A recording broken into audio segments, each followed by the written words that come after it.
Hello, we are back and we are fancy. And Phoenix is coming to you live from Phoenix, wherever you are. If you see a chandelier shaking and hear a voice shouting, just get out. Just get out.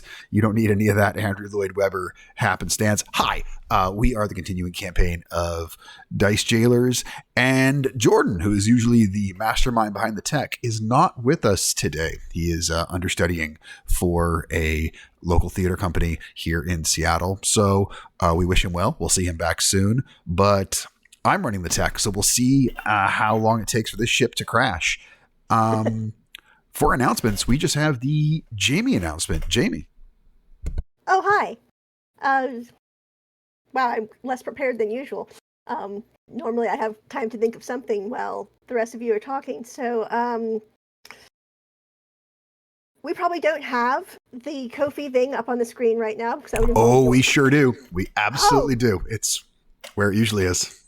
Well, in that case, if you look not next to me, but one more over, I believe, there is a nice little graphic that shows our Ko-fi. That is ko-fi.com/dicejailers, all one word.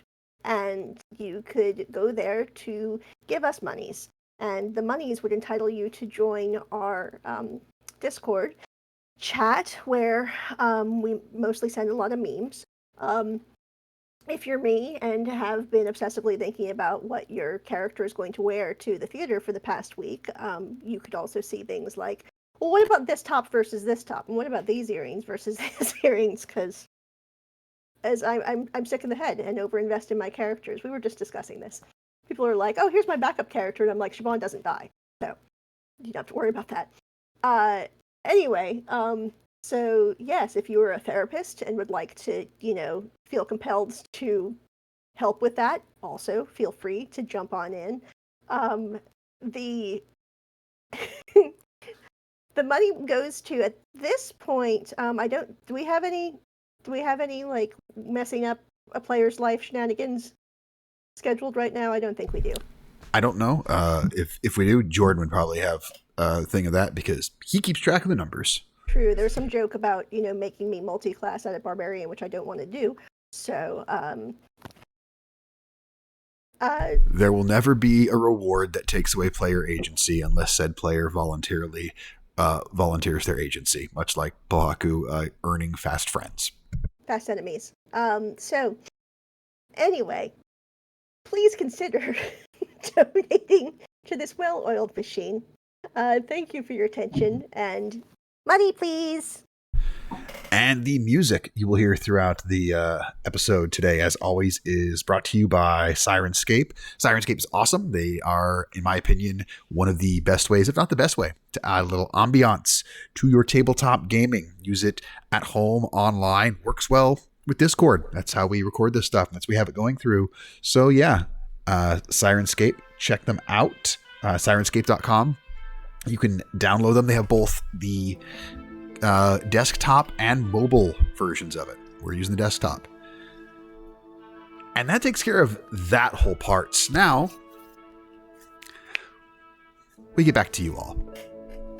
In the city of Nova Aurora, the shining star of the Thanamirian Empire, the floating capital city where you all currently are, you ended up here via a teleportation circle spell by Kira's mentor Sordal, taking you to Faded Skies, the bar of his aunt Halia. While here, you've exchanged some words. Kira had his first drink with you all, and Kira was given a sword that was left there for him by his late father, Tyree.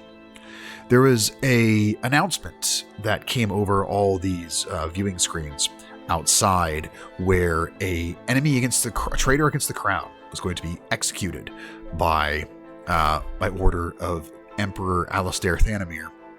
Before the execution could take place, an individual who referred to themselves as the Hollow Keeper, a name/title you all had heard previously,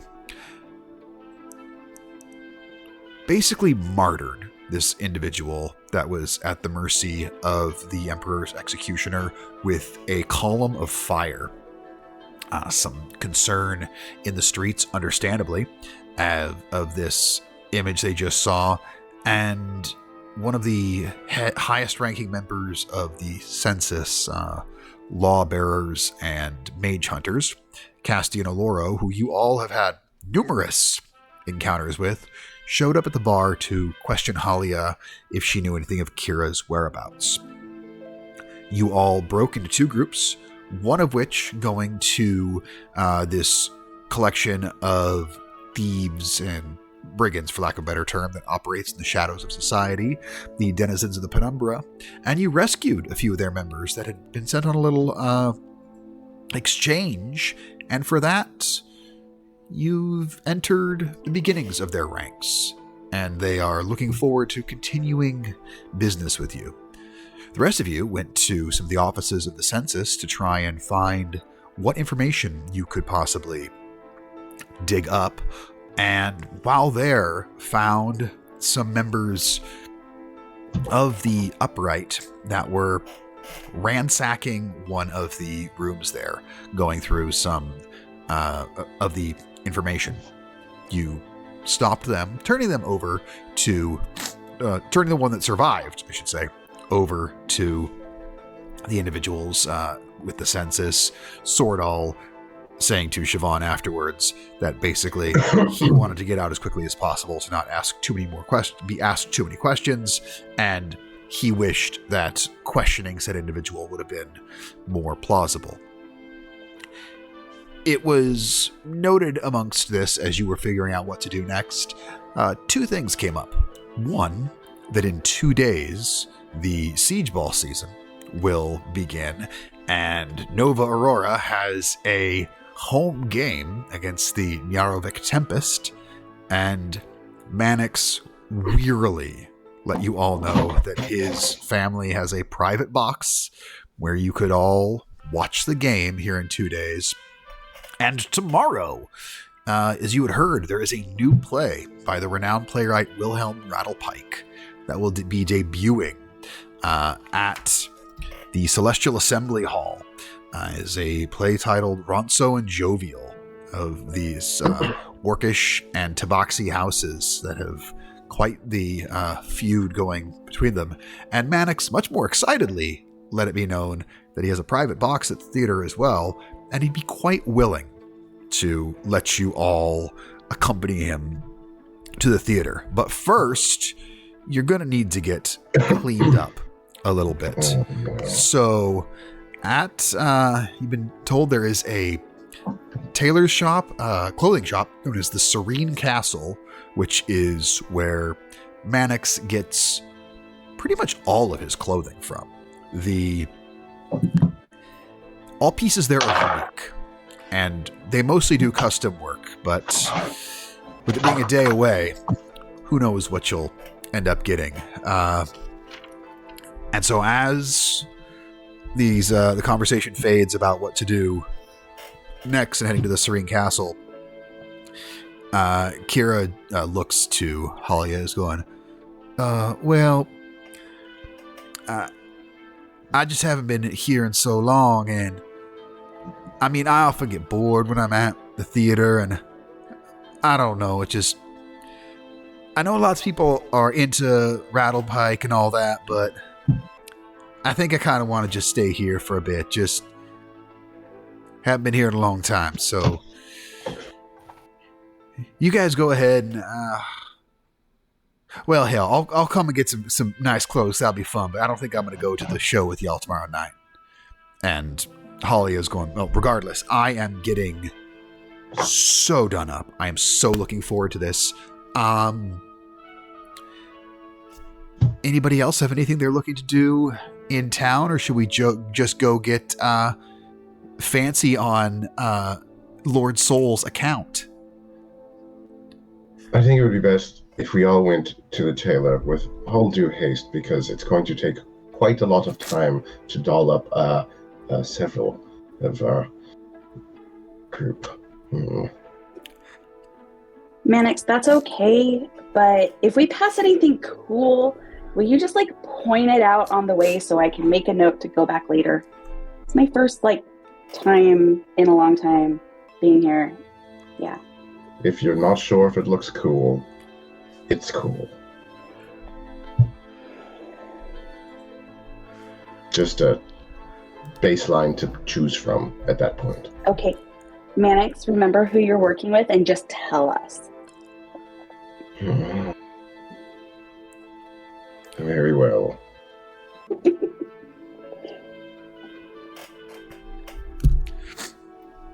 And so heading off into the city proper, it's starting to get well into the evening. Things are now bustling a bit here in the capital city. And you find yourself heading towards the central district of the town. The central district being where the majority of the nobility is, the palace district itself. And as you're getting on into sort of where commerce, most of the shops are, they're mostly to the west of that. There's a small kind of branch of them that extends inward towards the palace district.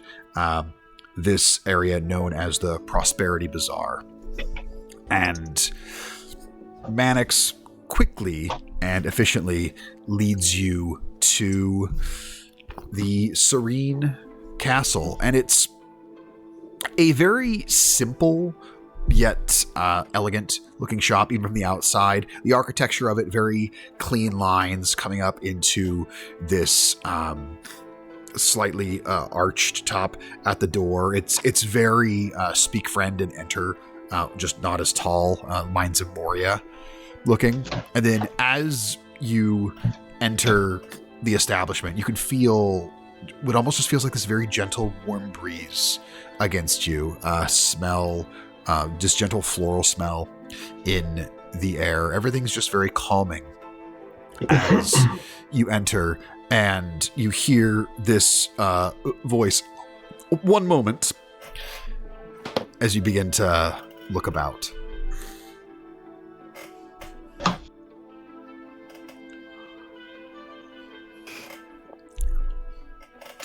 Sorry, I'm laughing because I know what you're doing, and it's amazing. And not half a moment later, coming from one of the back hallways leading to back section of the store, you see a very thin and elegant gentleman. Has elven features. Yupohaku would instantly recognize him as also having some probably Fey essence about him. As somewhat Eladrin-looking gentleman, silver hair that is just very tightly combed back against the top of his head. He's definitely not a young man. Even elves, as long as they live, you can see some wrinkles set into the face, smile lines around the eyes, these with wire-framed glasses sitting slightly down on his nose. He's wearing this extremely well-cut pinstriped suit, double-breasted. Only the lapels kind of come out at this slightly sharp angle, and the shoulders come out a little bit, sort of give it sort of like this edge. Well, Mannix soul, as I live and breathe, how the absolute hell are you? And you would recognize the Tim Gunn. Oh, yes, it's Tim Gunn. One moment, my dear man. Of course. Garnet, do you see everything in the store? This is all cool. All of it. Take notes. My dear man, we are headed, as you are well aware, the most recent work of Mr. Rattlespike is being debuted. Yes, tomorrow night. This lot needs to be made presentable. I misspoke. They need to be made beyond presentable. Well, They need to draw the eyes of everyone in the theater. of course, you've brought them to the right place, as you know. Now, let's make sure we get you all done up right, but I don't want to sacrifice personal taste either. Who's first? Start with that one. And, may I get your name? You can just call me G. And, G, you can call me T then. awesome. Nice to meet you, T. My pleasure. I actually don't want to draw the attention of everyone at the theater. I just want to be well dressed, like I fit in, and I think your clothes will speak for themselves, but not ostentatiously. Oh my God, you're flattering me. We're going to be fast friends. Now, what I'm curious about, do you have favorite colors, favorite styles? Are we going suit? Are we going skirt suit? Are we going dress? Pantsuit? I can do a million things, but I need to know what you prefer. Fairly masculine, stark suit style. Okay. Yeah. So you said masculine, but you said masculine full suit or masculine skirt suit? Full suit. Full suit. Love it. Stripes or no?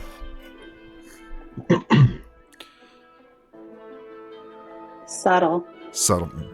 Pinstripes.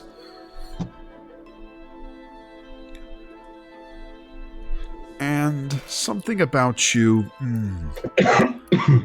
Gold trim, I'm thinking. Nothing too garish, nothing that'll stand out too much. Just a little hint of it. I get the sense that you have an appreciation for money, and I don't mean in the sense of folks who walk around thinking they're important because they have it. You appreciate it when you have it, and you appreciate it when you don't.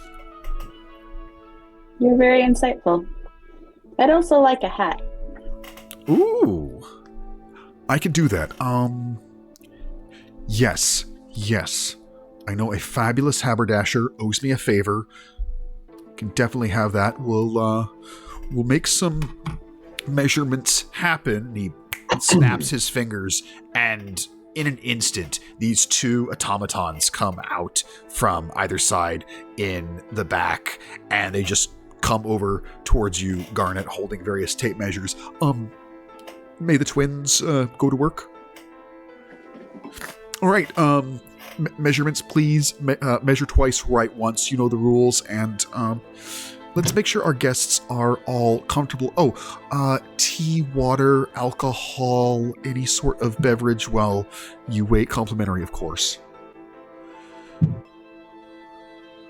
I'll take some alcohol.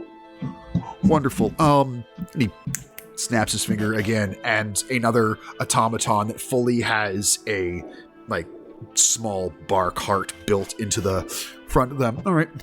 Well, you can place your orders with the barman, and once you're all measured up, and we'll get you all wonderfully set. Okay, who's next? The big guy. I'm just gonna poke over to G, and you're going pretty subtle. I thought this was a bit I always thought you'd be in poofier. Should I go poofier? You should go as poofy as you can go. The poofier, the better. It is a status bestowed only upon those of the utmost impressive. I will go to the haberdasher. Hi, I'm. Oh, the haberdasher's not here. The haberdasher is someone who owes him a favor. Just T the tailor. Yeah. Just T the tailor. Pardon, the T the tailor. Yes. So I will say T. I am Bill. P Bill. P Bill. P Bill. Got it. P Bill. It's a nickname. It's a long story. Yes. I love There's long a story stories. there. I won't bother it for you right now. Great. So Well, and I point. I guess you can call me T Gun then. T gun. Okay. T gun.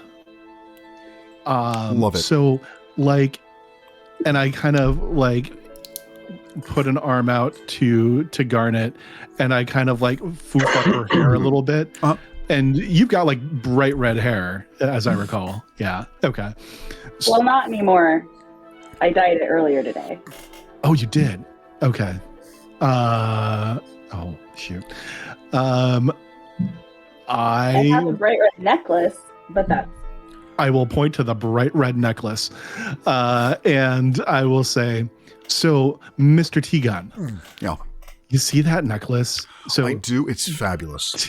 yeah. So like G over there is like my best friend, and I think she's fabulous, and I kind of want to look as fabulous as that necklace, but I work out a lot.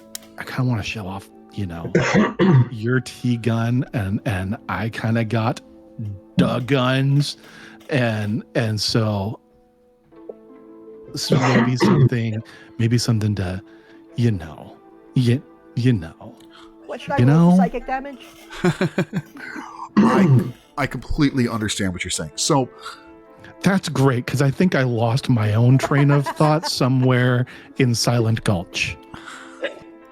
I haven't been to the Gulch in I don't know how long. Is Me either. is Elijah still there? I'm sure he is. Oh, Wonderful. Marshall really likes. He's a really marshal likes, now. Good for really him. like big fan of shellfish soups and bisques. Oh yeah. He has impeccable taste. The man is a soup fiend. He is a soup fiend. I swear he would eat it 3 meals a day if he could. I think you might be right. Wonderful. I'm gonna Marshall, goodness. How long has it been since I've seen him? Gonna have to pay a visit. Going to absolutely. Thank you. So, we need to make you look fabulous, similar to the necklace, but we also need to show off the muscles. You're a bit of an outdoorsy fellow, aren't you? I mean, I don't like to brag. Yeah. This, I'm guessing big city like Nova Aurora, not the kind of place you're totally used to being around, yeah? I mean, I've been around. It's not. I mean, it's not. It's certainly not like this is definitely not my first time here.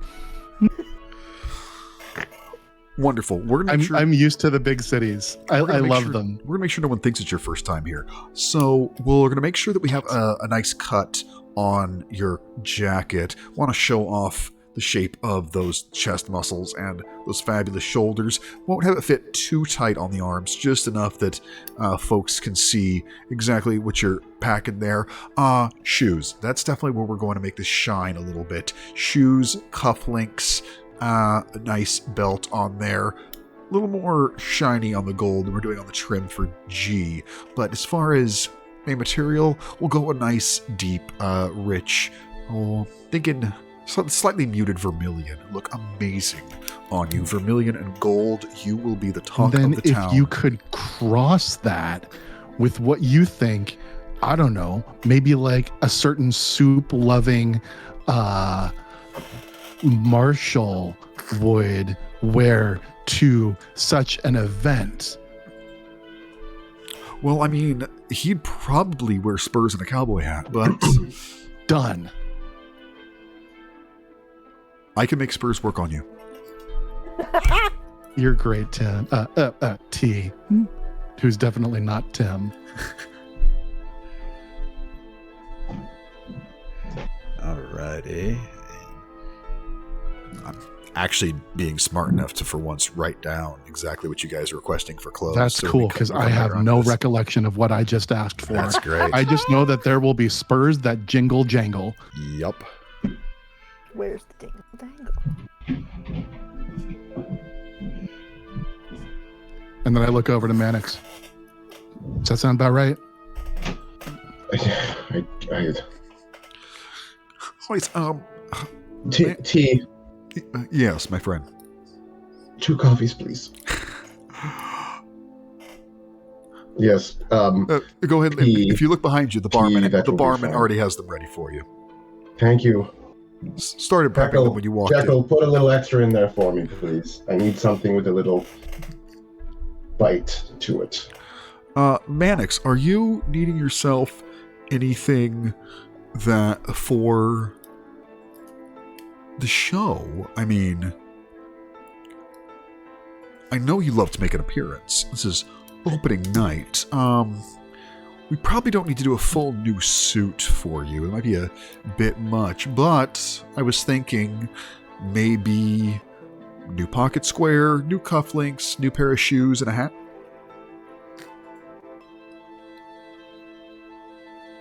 I wish to make an entrance. As always, I put myself in your capable hands. How lavish are you? How lavish are you going to let me get? Because you've had me have a little bit of restraint last time. Well, let's see. You've done me up for all of the debuts of Rattlepike's plays, and I must say, what was the last show that we went to?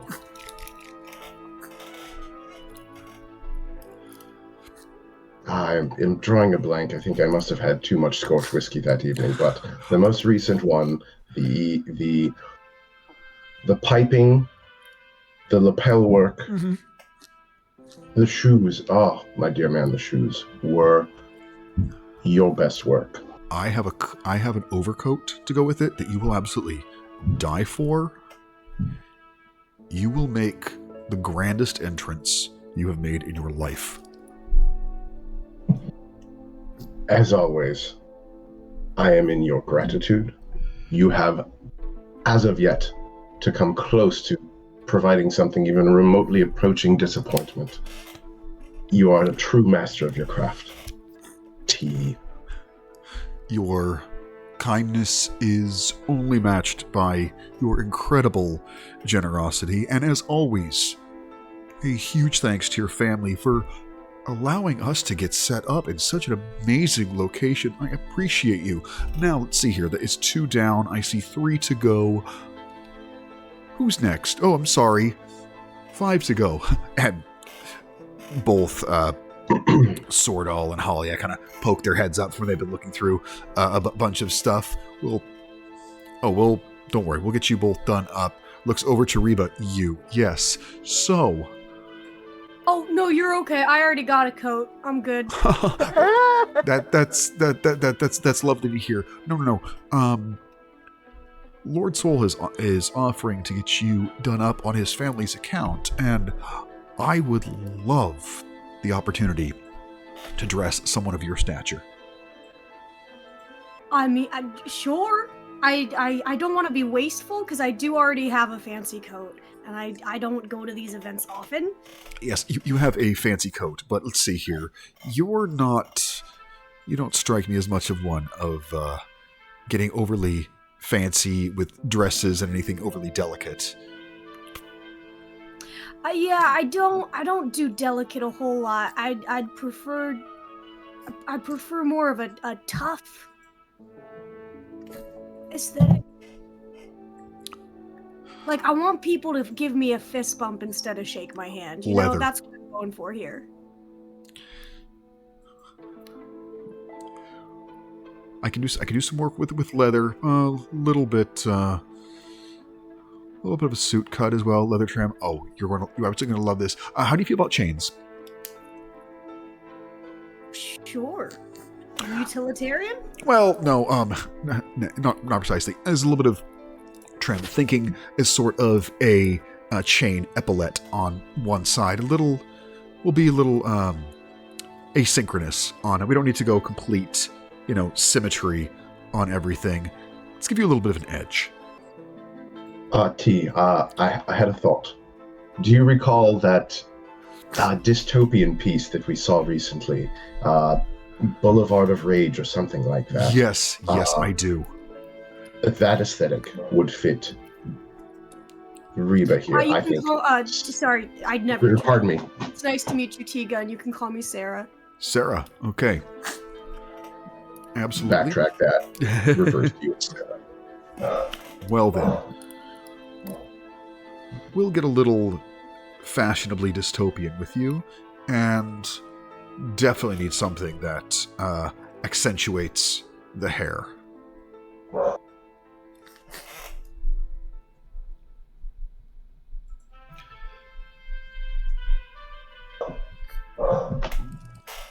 He's going to look over to Siobhan. Now, what are we thinking, my new friend? Oh, it's Vitara, and Vitara. She takes out a piece of paper or a little notebook from her pocket and says, "Right, I'm going to need a dress, shoes, a necklace, earrings, and the bracelet."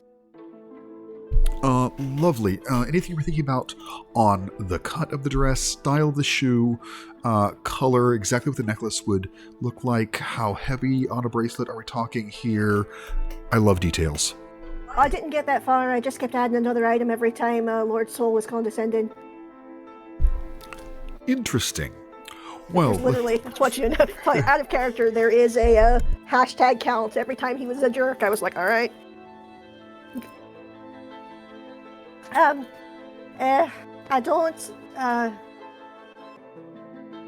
don't like frilly. Much like G here, I'd prefer no one actually look at me, and yet I'd like to not stand out. For the wrong way, looking like I shouldn't be there. Siobhan's deeply fucking uncomfortable, by the way. And kind of wringing her hands. Yeah, I don't like anything. Really, I look quite ridiculous in it, honestly. And rolls her sleeves up, and is like, and I've got these quite colorful tattoos. Please tell me we're going to show them off. I'm alright with showing me arms. I don't really want to show too much. Again, is it still Slattermund, or have we gone into the next month? It is. There are two days left, including today in the month of Slattermund. Right. I don't want to, freeze me bits off. Fantastic. So here's what I'm thinking on this. We're going to go with a little asymmetrical cut in the front, one strap a little thicker than the other. We'll do a little bit exposed shoulder blades. You're obviously a working woman, so you've got some strength in your body, much like your friend P. Bill over here, and I say it, if you got it, flaunt it. Let's show off our amazing selves. But we'll have a little throw over shawl for you, fur-lined, keep you warm until you go inside the theater for colors. How do you feel about sort of a vibrant royal blue? All right, if you think it'll suit. I mean, absolutely, I think it will. I actually designed a dress, so you don't have to make up stuff. I can send you the dress that I, Jamie, have designed in the past week. Wonderful. So T. Gunn will go through the conversation, getting the various details from you on all of this. Yeah, he's gonna have yours made from gossamer steel, as you don't want anything too dainty.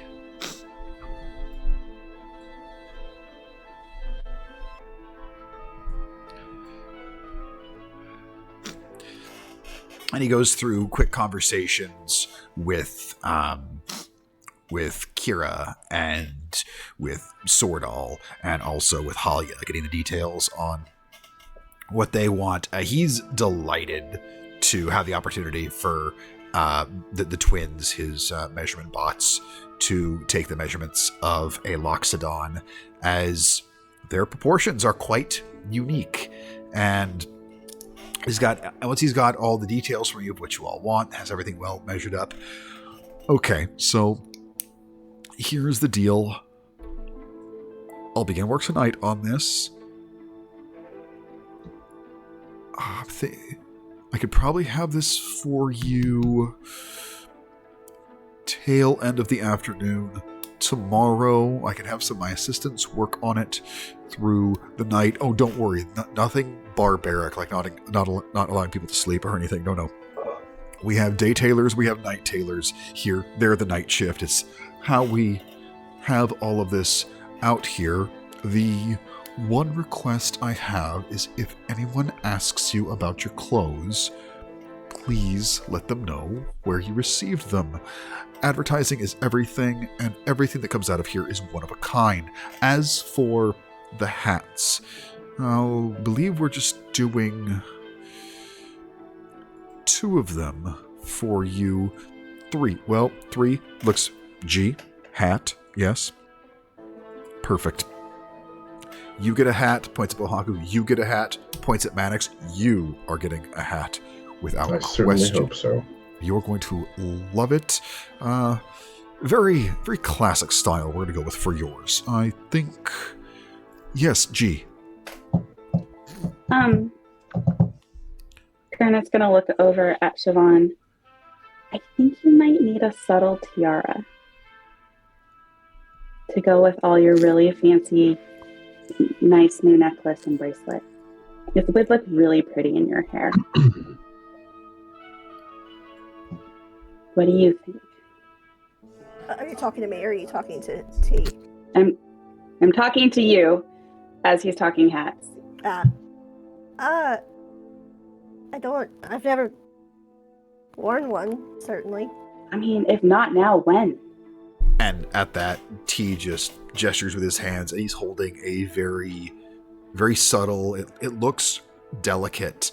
It shimmers like platinum, but Siobhan, you take one look at it, and you can tell this is sturdy. It is made from some sort of like modified or enchanted wrought iron. Like, it just looks kind of badass, and I would think you as a smith would have a certain appreciation for that. But it also it has this somehow seamlessly looking both badass and delicate. So, do you want to try it on? I mean, if you insist.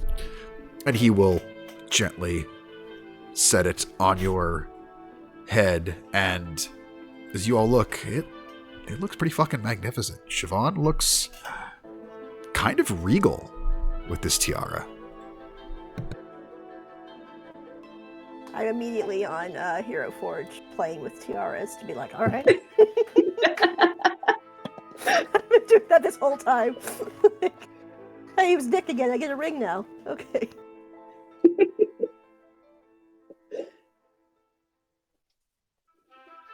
What do we think, tiara? Yes? She kind of uncertainly turns to everyone else, like...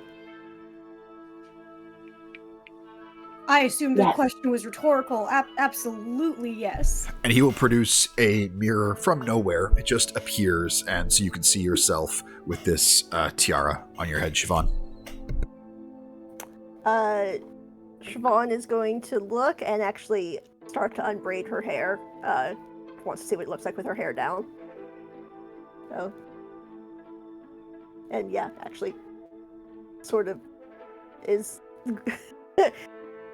the only time you've ever the first time you've ever seen her be girly. She's kind of like primping. She's kind of like with it is. I think all right. Should I, or the down or the half up?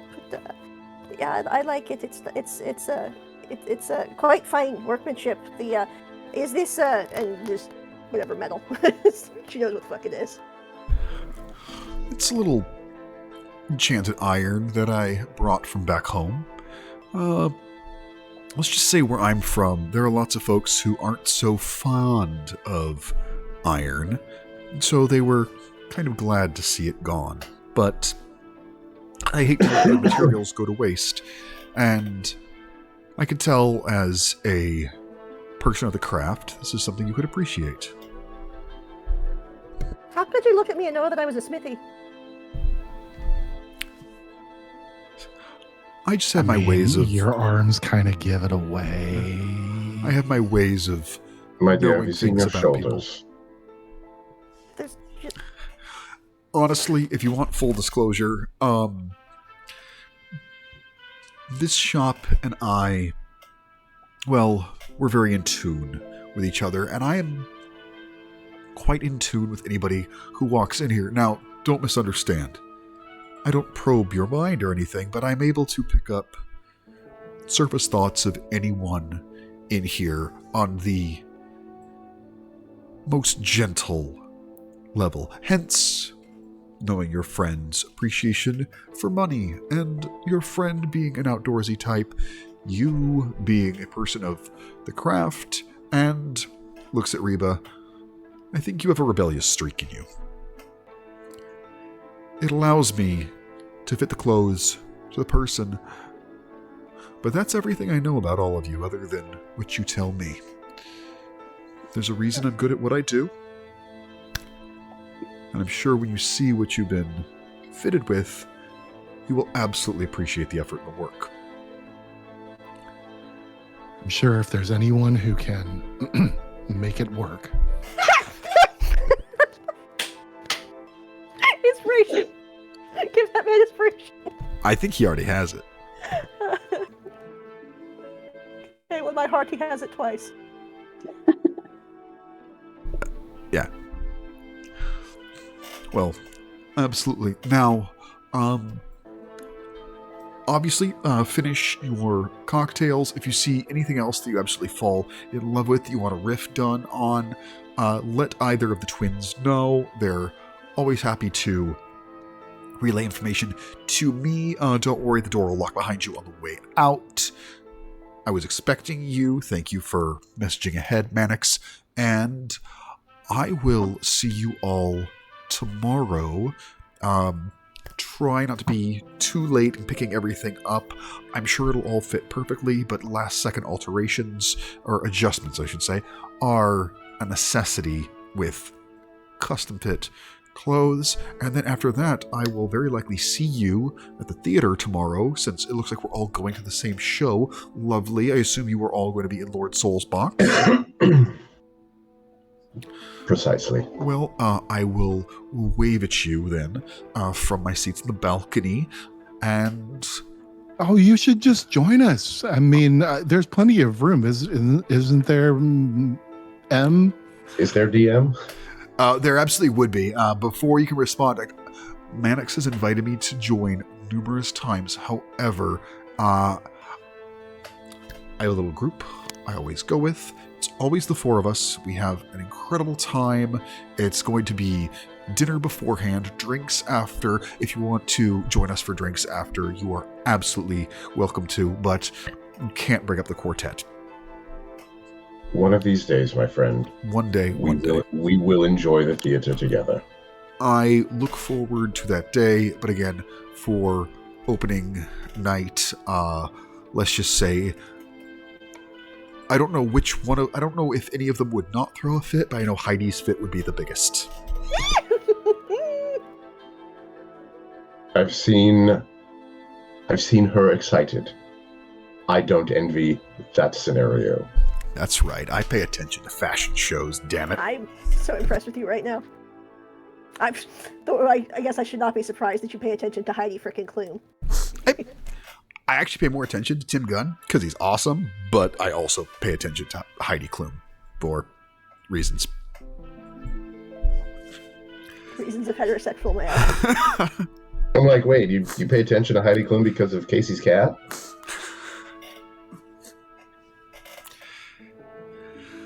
It's a very good reason. It's a wonderful reason. And so, yeah, you guys will have time to finish your beverages. A couple last measurements are taken. And Tim and his crew are getting to work on everything for you all. And so as you step out into the Prosperity Bazaar, all types of shops and merchants are available to you. A large number of the stores are closed, as there are some that are only open during the day, but Nova Aurora being the capital that it is, it's not like you're in the business district of New York where, everything shuts down at 4:30. This is, a lot of things are open and bustling now because this is when people are no longer working, or people who did have their shops open need places to go. So clothing shops, hat shops, magic shops, whatever you need is here. If there's any type of shop you're looking for, let me know. I would love to find a platinum ring. That's worth about 50 gold. Platinum ring worth about 50 gold. I mean, that's easy enough to find. You just looking around, you find just a very, standard jewelers. Going in, if that's specifically what you want, they're able to find you a simple platinum band, 50 gold. If you mark off 50 gold, you can mark that you have a platinum band worth 50 gold. Perfect. Done. Thank you. Absolutely.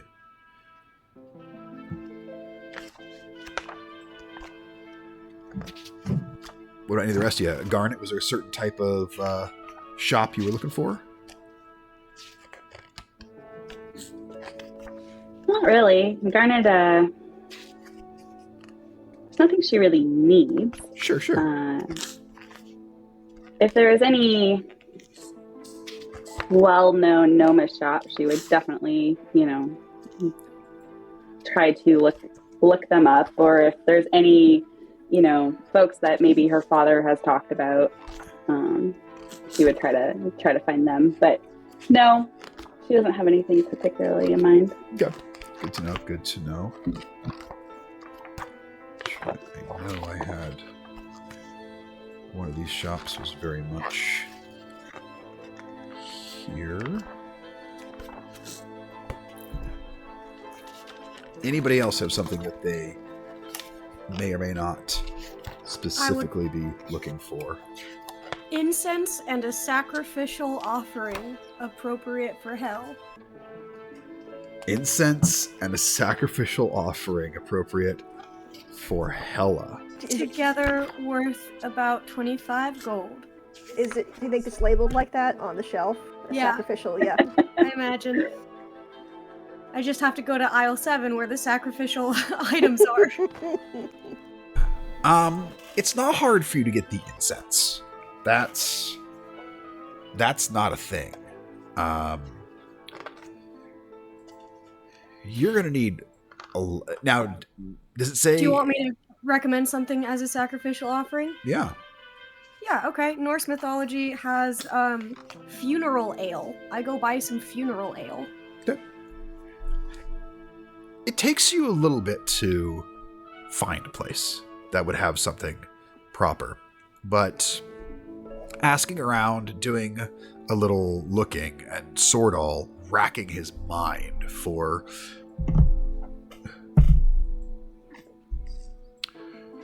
Swordall getting completely lost in his thoughts and having no idea what's where to look.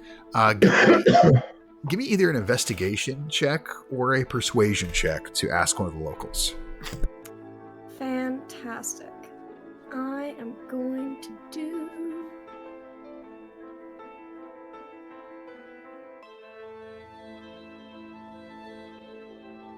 I'm gonna do persuasion. Yep, neither are good.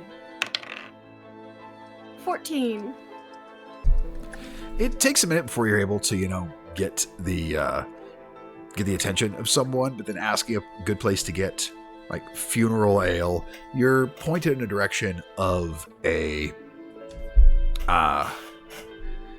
of just a brewer that has all sorts of stuff available, and yeah, they have the funeral ale for you, and you're able to buy 25 gold worth of that. Fantastic. There's one more thing that I get. So I basically get 1 serving of the funeral ale, Okay. 2 servings of the incense, and for the last sacrificial item I'm looking for, I just stopped by a pet shop. Okay. And I get like one of those big bones that dogs just go fucking nuts over. Not rawhide. Bad for dogs. Okay. Or can be in some cases, but like just the really meaty ones. And I figure that will also work. Throwing a bone to what's his face? Garm. Garm. Throwing a bone to Garm, and or subtly calling Hella a bitch. So That's my second sacrificial offering. Now I've got two stores, two little sets for the spell I want to be able to Cool. cast. And or subtly calling Hella a bitch, huh? Do me a favor. Roll a deception check Okay. against Hella's perception. It's for my dog. It's Yeah. a gift. You had the thought, and she's a god. How's my deception? My deception's pretty good. 17. Okay, we'll see how that plays out when you use that. Oh god. Yeah. Okay. Yeah, you don't get to know anything about that result right now. No, that's fair. You had the thought, and you're dealing with a god here, so. I'll own it. And I appreciate that you will. That's what makes it fun. That'll be a lovely surprise whenever I cast that spell next. I did think of something that Garnet would be keeping her eye out for. Yes. Basically, equivalent of the local pro shop, Okay. as in not golf, but Yeah. just all the sports teams, Yep. because we're going to go to Siege Ball in a few days, and I'm sorry, we need jerseys and rally scarves and all the other things. Awesome. Yeah. So you do find a pro shop. It is, very, very heavily filled with merchandise for the Nova Aurora Dawn, seeing as you are here in Nova Aurora. And the shop is called Glory of the Dawn. And it's bustling. I mean, first home game is in 2 days. It's when the season begins. People are in there getting the jerseys look very similar to like soccer kits or like rugby jerseys, very similar to that. I would open up my spreadsheet that had the various colors and all that, because the way that Discord and OBS set up, it would totally mess up the graphics. So, are you looking to get anything for like the Nyarovik Tempest, who is the team facing the Dawn, or are you looking for stuff like for your own teams that you might support? Because there are two teams from Glimmershore. There's the Berryhaven Tarts, and there is the Gizmopolis Gizmos.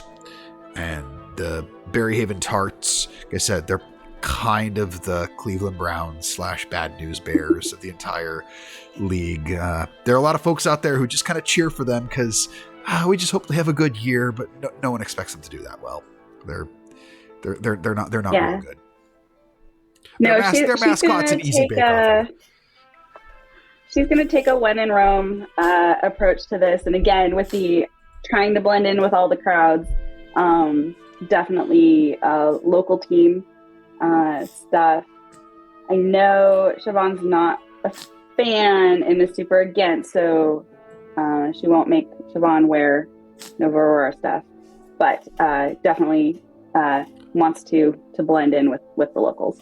Cool. Anybody who wants a kit of any team you want, with some looking around, like you're able to find the away team section, and it is in like the furthest back corner. It's easiest to access. Like there's almost no one looking through it. Again, there is some stuff for some of the other Nova Aurora teams, like the Rubbleshire Yokels. They have a section there, and the Green Gate Barricade does, as well as the Epic Glade Hunters. Like they have their sections. And the Dawn, their colors are like white and gold. You can get a kit for 5 gold of any team you want, or if you want the deluxe kit, the only team they have the deluxe for is the Dawn. It's 10 gold and it has a slight enchantment on it where it radiates bright light for 1 foot. I'll get 2 deluxe kits, one for Garnet, one for Pohaku. Love it. So it'll be 10 gold each for those, and yeah, it's bright light. It's bright light for about 1 foot, and then it radiates dim light for about 10 feet. So you can go ahead and put those stats down, because who knows if that'll friggin' come in handy sometime if you're in like a dark place and you're like, here, let's put on our Nova Aurora Dawn deluxe kits so we can have some light. Yeah, those are probably the most popular things being being sold.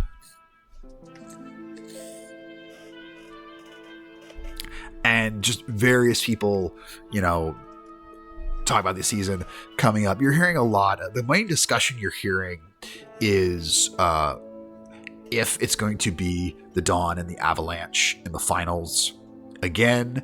A lot of people think the Avalanche got lucky on their win, and Siobhan, you can probably, chalk that up to, of course, you're going to make excuses for your team when they lose. But if you do want anything of the Rebelshire Yokels, like I said, they have those, which would have sort of been Calm's team once upon a time when it was a different location. There is, of all the teams, the teams from the Vagabond assemblage, unsurprisingly, they have the least product of. You would assume this is because folks from the assemblage are probably not sending anything to the Empire for them to sell it. But you do find some stuff for the Ruby's Crossing Freedom there, if you wanted to get yourself any. Oh, she has her own kit. It's just back home. Oh, I assume she did. I just didn't know if you needed anything for the game in here in 2 days, or maybe you're just going to get some face paint yourself up in Tempest colors. That was actually the plan.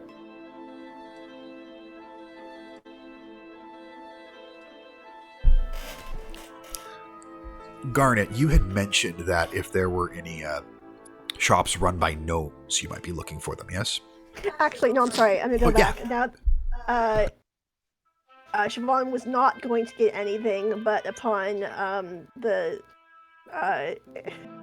Garnet buying 2 of the Nova Aurora kit, she's, absolutely, the fuck not. So she's buying, she's buying 2 of the, who's it, the first? Narovic Tempest. She's buying 2 for the Tempest. And just basically shoves one into Reba's arms. It's like, you're fucking wearing this? Yeah, whatever you say, okay. All right, those are 5 gold apiece. It's the first time I've spent money, and it's on spite. I love it. So, Garnet, Sordal will tell you, I know you were looking for gnomish proprietors, but there is a rather unique shop in town that the proprietor is not a gnome, but I've known them to be quite fond of gnomes. Have you ever met a dragon? Like a real dragon? Oh, Not yes. like a Manix dragon? No, an actual dragon. Their name is Imbrixia. And you could introduce me to this dragon? Oh yes, they run a shop here in town. Yes. You're all welcome to come. Of course, Imbrixia absolutely adores meeting new people.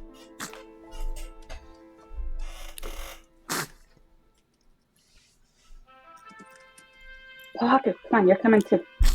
I'd like to meet a dragon. And everyone else. So, I go where you go, G. That was very Samwise Gamgee.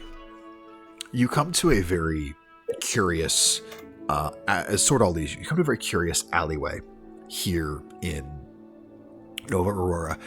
Here in this district, everything's been fairly bright, and you go down this it's cobblestone alleyway with tall walls on either side from where the buildings are, and then it reaches what looks to be a dead end. And then as you get closer and closer to it, you can see this slight glamour that's there begins to fade as you get closer, and you see what looks like a cavern. And walking forward into it, you can see there is light that starts emanating from the distance. And as you get closer and as you approach that light, there's fungi growing along the wall that gives off this gentle fluorescent light. And then you can see small shimmers in the stone on all sides, almost like little hints of gems or possibly precious metal ore that's within the walls. And then you walk into this massive room. You can see this treasure hoard piled in the center of it, and on it, this massive copper dragon who raises its head up from sleeping claws and inhales deeply and looks to you all. I see my dinner is served. Oh, I'm kidding. I love doing that. Love that. No. Great. So, hi. Imbrixia is the name. 1 sec, and comes down into this humanoid form. Very androgynous features, almost elfin, but doesn't have the heavily pointed ears. Pleasure to meet you all. So, welcome to the Dragon's Den. I know, not the most clever of names, but hey, we work with what we are. Like I said, Imbrixia is the name. This is my shop, and I would absolutely love to help rid you of some of that pesky money that's probably weighing you down, and you could leave here with amazing, cool things. Looks at us, sees Garnet. Hello. So, I know this is probably rude of me, but here's the thing. When you're as huge as I am, okay, I know, not right now, but woof, goes back into dragon form, like this, right? And this is a full-on adult dragon. This is massive. See, you small creatures interest me. Zoop, back down to the humanoid size. But this is, when I go to this side, this is where I end up. I don't end up a shorter size. And so, hi. I like you. I like you already. I can tell I like something about you. Don't know what. So, what are you all in the market for? I have so much. So much. Some things, one of a kind. Some things, well, we'll figure it all out.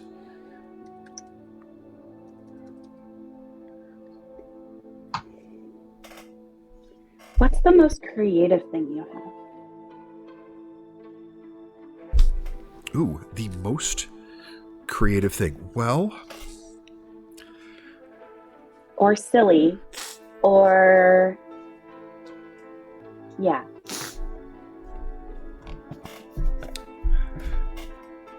I like silly. I've got a couple interesting things here. I would say the most unique thing I have, and I call it unique as it's one of a kind in the world. And they make a gesture with their hand. You can see this ring that is in the palm of their hand. And it looks like it's carved out of stone. And you can see on the inner band of the ring, there's some glowing runes, and there's a couple very rough polished stones in it that almost jut out like spikes. This ring, if great misfortune were to befall you and you couldn't save yourself for some reason, the power within this ring could cause you to be saved. And what they're showing you is a ring of legendary resistance. But, Great, I'll take it. So, as far as fun, though, holds up this silver-backed mirror, spins it around. Don't look right into it. So this hand mirror here if you speak the command word and you hold it up in front of someone, you could cause them to be completely so charmed by their own reflection that they will just stand there completely stupefied. I love this thing. It's amazing.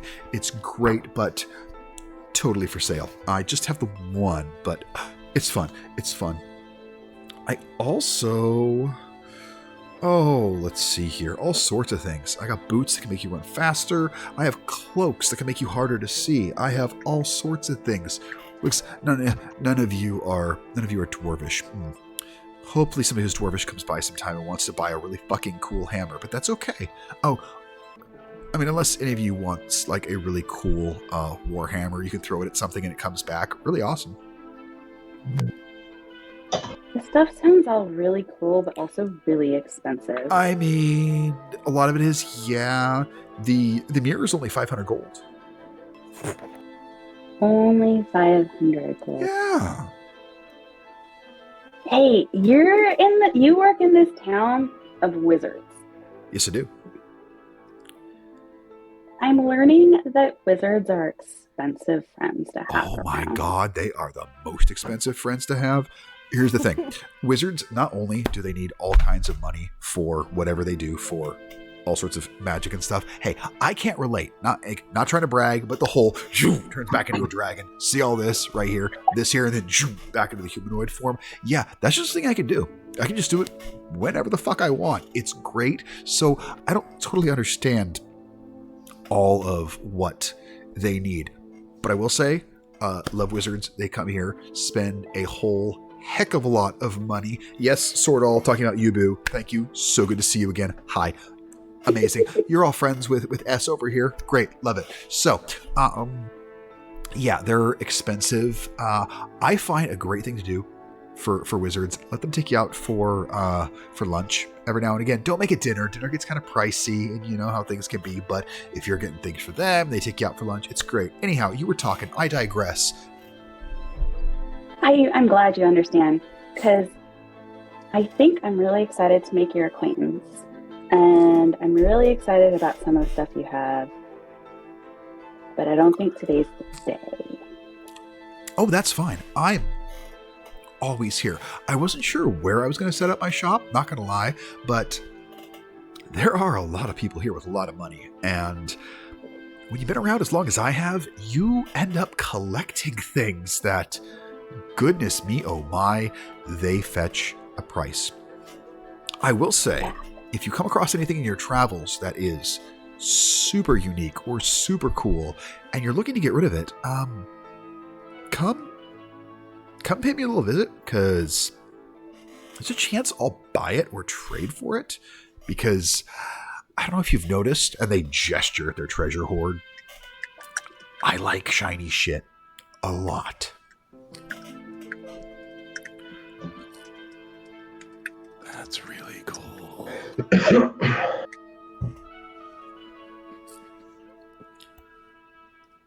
If you ever decide to go on vacation to Glimmershore, you should look up my dad's shop, and Garnet will tell them about her dad's shop, and there's lots of shiny things there. Ooh, I like it. Maybe, I've been working on getting a second entrance installed here on the shop, because, let's face it, more clientele is a good thing.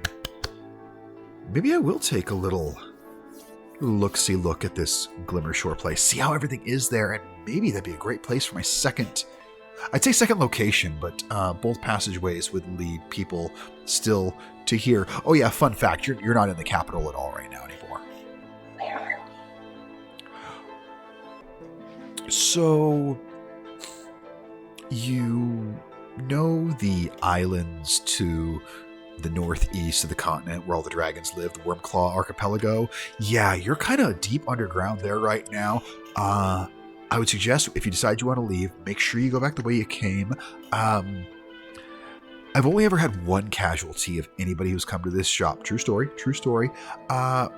Somebody realized where they were, and that's why I'm a little more forthcoming with this information now to tell this, and they wanted to see the archipelago. And I guess They had the ability to burrow through ground and land. They burrowed their way up to the surface, and I guess they lasted all of about 14 and a half seconds before they became dragon bait. So, yeah.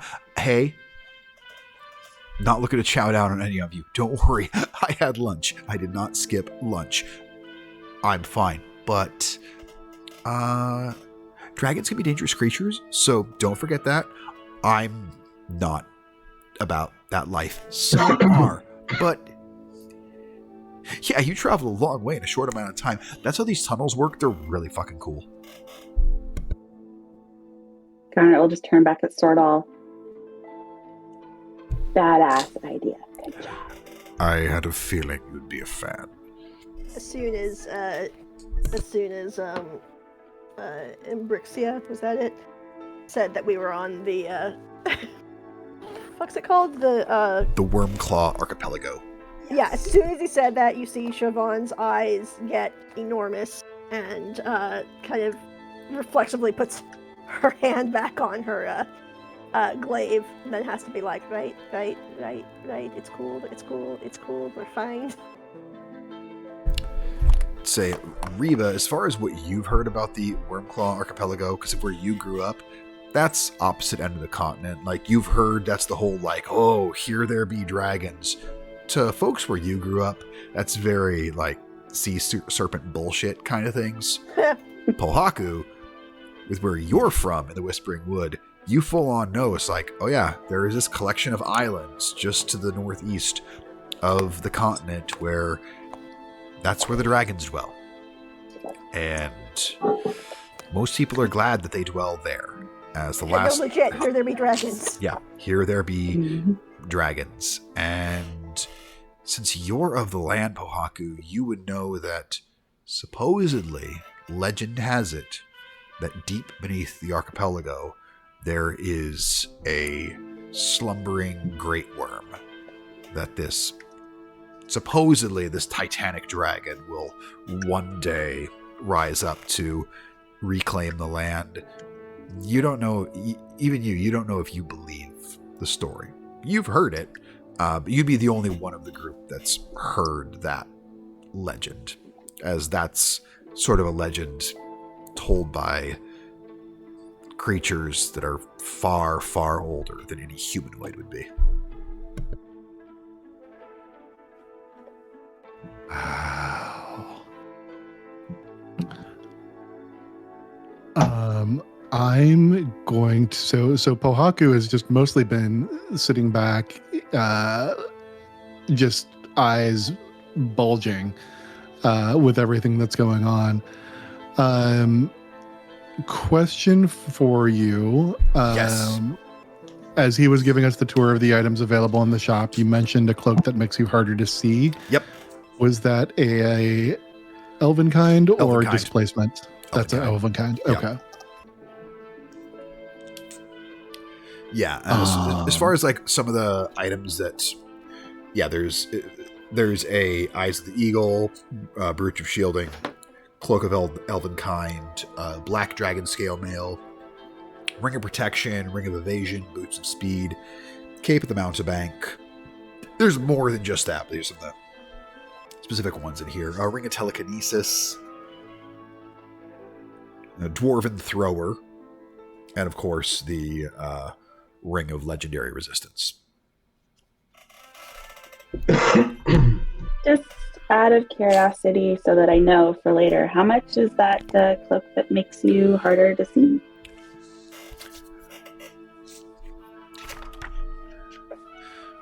Well,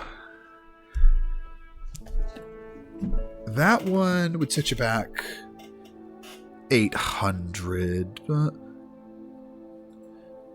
Garnet, just roll a standard charisma check. As you being a gnome, you have...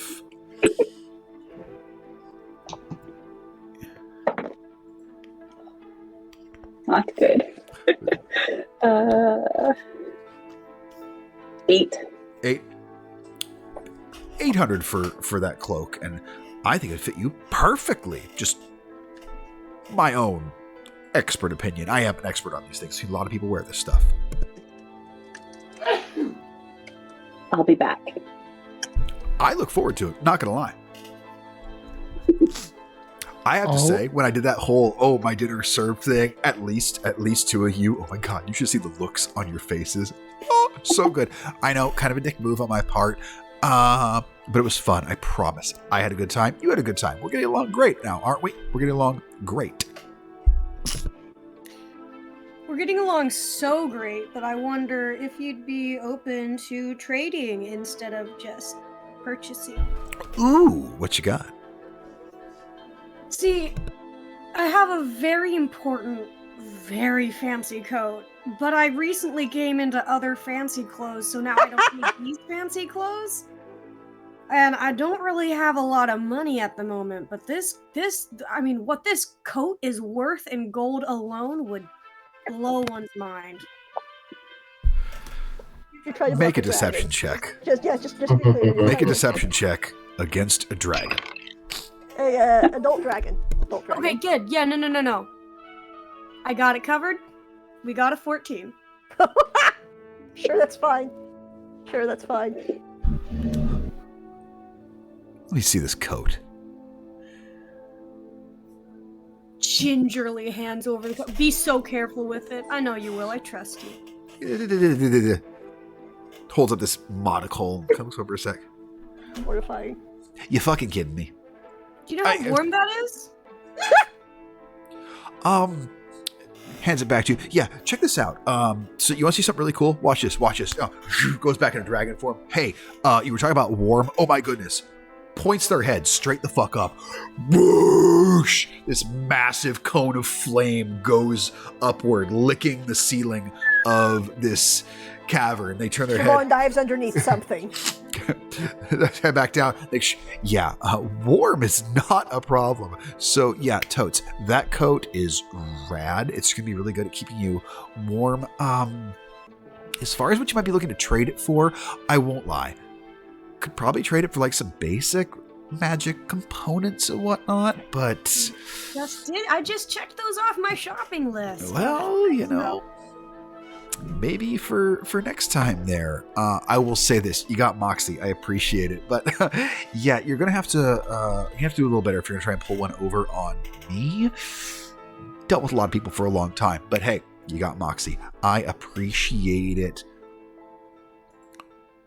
I'll come back when I have money. I don't have any mock.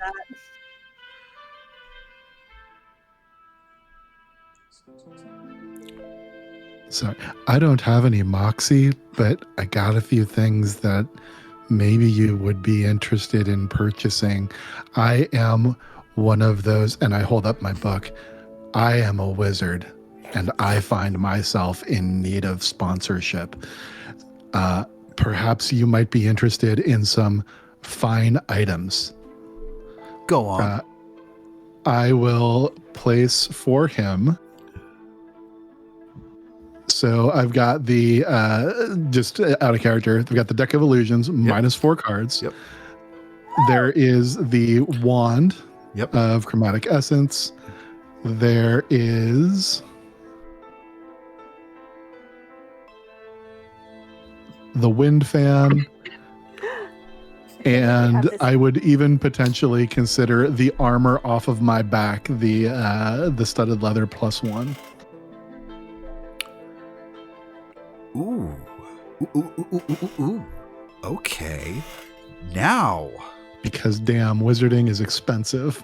Now we're having a little conversation. So, are you looking to trade that for some of the amazing goods I have here? Or are you looking to find out a little bit of purchase price? What are we talking? That's well, cool it shit. depends. Thanks. I mean, I also have a coat, like Reba's too, if that helps at all. But yeah, like if there's stuff, maybe like. So I guess yeah. To cut down, I mean, you mentioned the cloak. I mean, you mentioned the. I guess maybe I will ask you, just player to DM. What am I looking at in terms of cash versus store credit? Okay, so here's how this is going to work. This is actually important to find out what you would or would not be able to get. Okay. We're going to find out what this is all worth to you, but first, my amazing item having friend, you have to solve one of my riddles. Oh, fuck it. This will go well. Are you ready?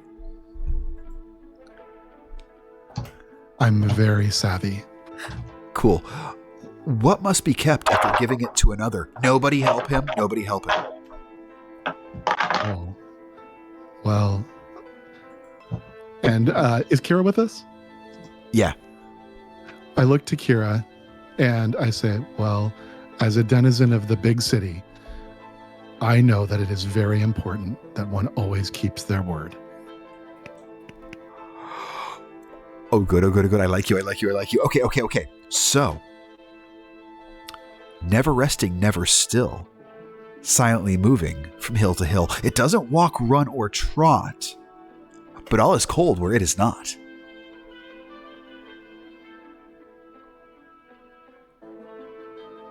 I'm sorry. Can you please repeat the question? I love it when they ask me that.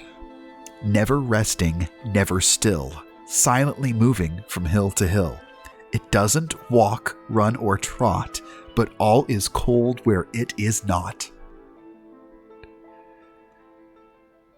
Siobhan from under the table says in Vahaku's head, I think it might be the sun. Yeah, that's where I was going with it. I look up at the... Is the ceiling at all charred from where he just unleashed this gout of fire? There are a couple bits that are, yeah. A couple bits. So I look up at the ceiling. Is it dragon's breath? No, it might be the sun though. Oh my goodness, you are 2 for 2. So, you're awesome. Here's the thing. You'll get more. I think you're awesome. Thank you. You're scary, but in the good way. I love it. I am kind of sucking up to you. I feel like if I didn't tell you that, you would already know it. Well, just because I know it doesn't mean I don't appreciate it. Here's the thing. Okay, I appreciate your transparency. I try to be. Oh, hey, you want to see transparent? You want to see transparent? Check this out. And you see they completely turn invisible. You can still hear the voice. Right? Transparent. Reappears. Did he do that as a spell? Yes. Counterspell? Oh shit. Why? Why are people fucking with the dragon?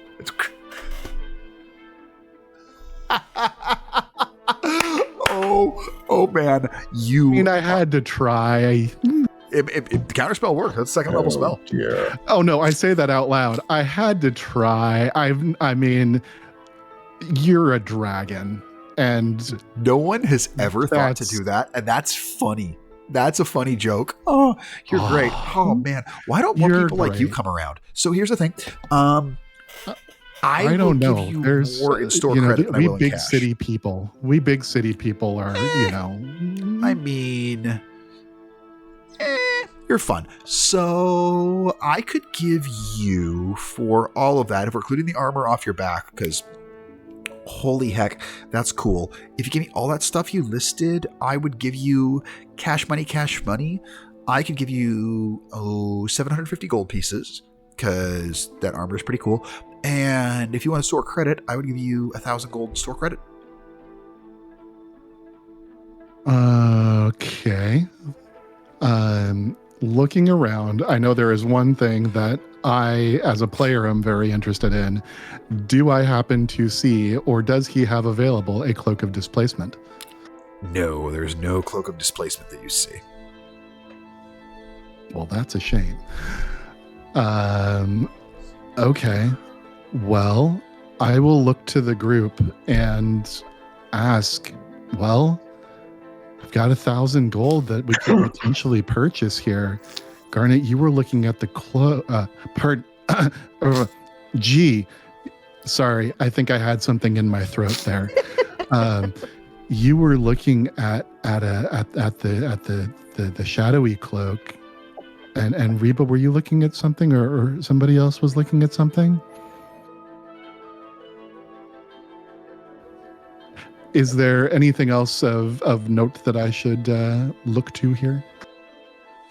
I mean, the items that were mentioned, those were all there. You see a lot of various, all the standard magical components you'd be looking for, as well as a lot of magical components that have gold values. And you see various potions, healing and otherwise, laying around. It goes, okay, tell you what, just give you as a for instance for a package deal, all right? This is a for instance. Just not saying you have to go with it, just food for thought amongst friends. 2 riddles and then pulls one over on me. You're the best. So we could do that that cloak you were looking at, and I would throw in we'll call it 5 standard potions of healing. I usually charge 50 gold a piece for those things. So you get an extra one for free. Whole shebang. We'll get it done right now. What do you say? Okay, so pardon, that was... Maybe the Cloak of Elven Kind and 5 regular potions of healing.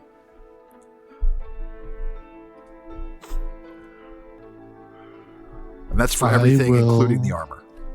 Including the armor, yeah. Purely, I realize the armor has got to be accounting for most of this. What is it without the armor? Let's see here. What was the... Let's see here. The armor is 750 worth of it. Okay, so we were looking at about 100 for the remaining? Yeah. Okay. Well, G, is that something you think you could use? I mean, it's something that I would like, but I don't know that it's necessarily would add to my skills overly much. And Pohako, I know that you're trying really hard to learn new things, and you could use the money for that. Yeah, I mean, that's true.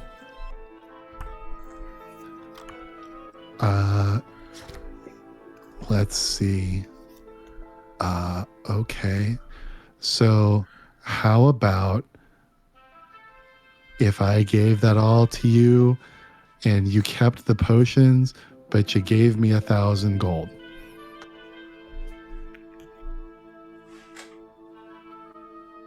Make a persuasion check. Oh boy.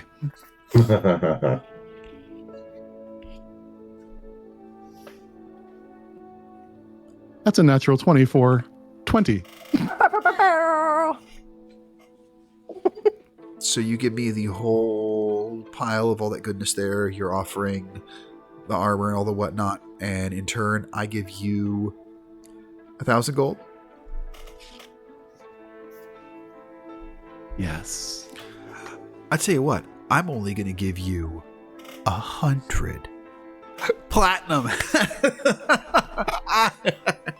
Oh wait, yeah, that's okay.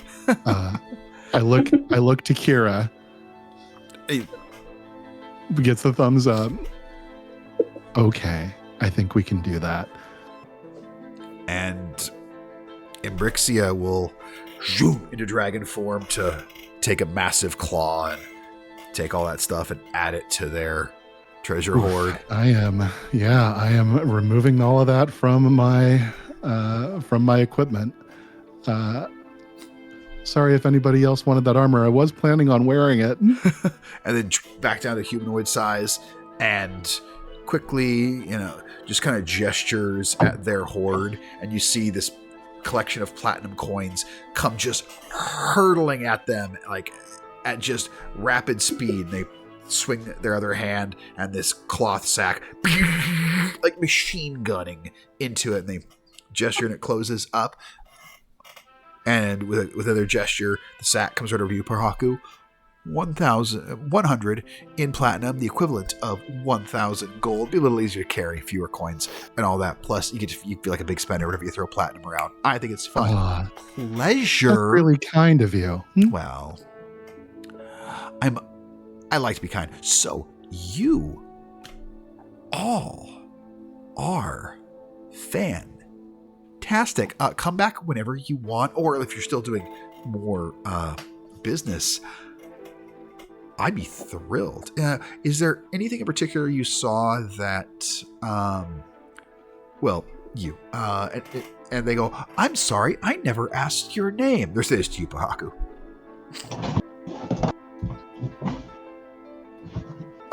Bill. Bill, is there anything you saw that you're like, hey, Bricks, you can call me Bricks. I'm in Brixia to the rest of you for right now, by the way, just so you know.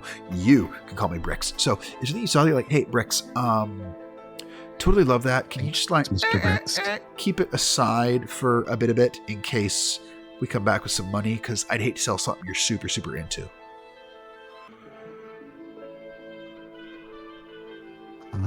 I don't think so. Maybe just hold on to that cloak. Cool. That'd be about it. And I look at to the rest of the group, including Kira. I don't know if there's anything that would catch his eye. Well, I mean, that ring seemed like it was something pretty amazing there, the way it was described.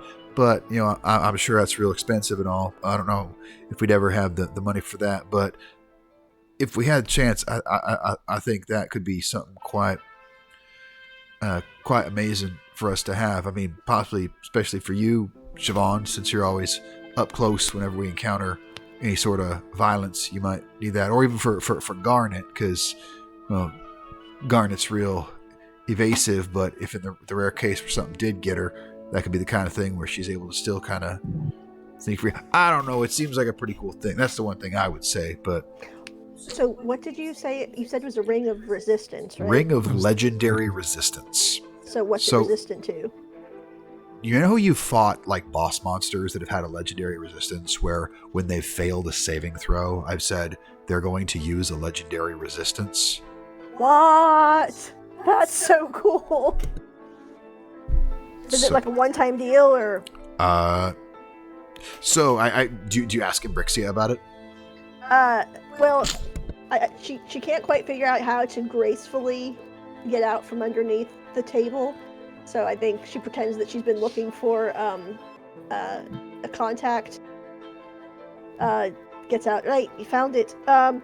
So the ring you mentioned of legendary resistance, was it? That's the one. How does that work? So it is powerful. Don't get me wrong. It is stupid crazy powerful. You can use it once a day, because when you use it, all of its energy is used up, and then the next day it'll recharge. But let's just say you're facing some big scary magic user and they throw this nasty spell at you and you try and get out of the way, and oh my goodness, you weren't as quick as you thought you were. This ring would give you the ability to have successfully evaded what it was trying to do, or if you needed to have the physical fortitude to resist something, it'll do it for you. It's once a day, and as far as I know, it's the only one of its kind. And how much were you wanting for it again? It sets you back 6,000 gold. What about that other ring, the one that was about evading things? Oh, Ring of Evasion. You get me 2,500 gold on that one. It's real pretty. Holds it up. It's this platinum ring. It's got this little shiny emerald on it.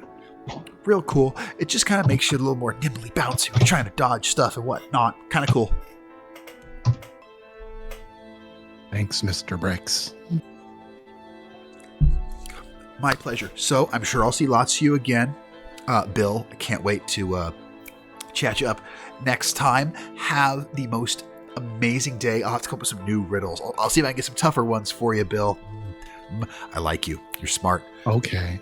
Thanks, man. Mr. Bricks, I mean, Sir Dragon. Have the best time. They will go back into full dragon form, just waving this massive claw. Bye. See you later. And as you all exit this cavern from there, Swordall will look out over you. Okay, so that was pretty cool, right? Like we all agree, meeting a dragon, pretty amazing. Did you know where we were going? Like, to the archipelago? Did you know that part, Swordall? No, That was news to me, and that was amazing and terrifying. Very Manix cool. just rolling his eyes. Dragons are so ridiculously ostentatious. My goodness.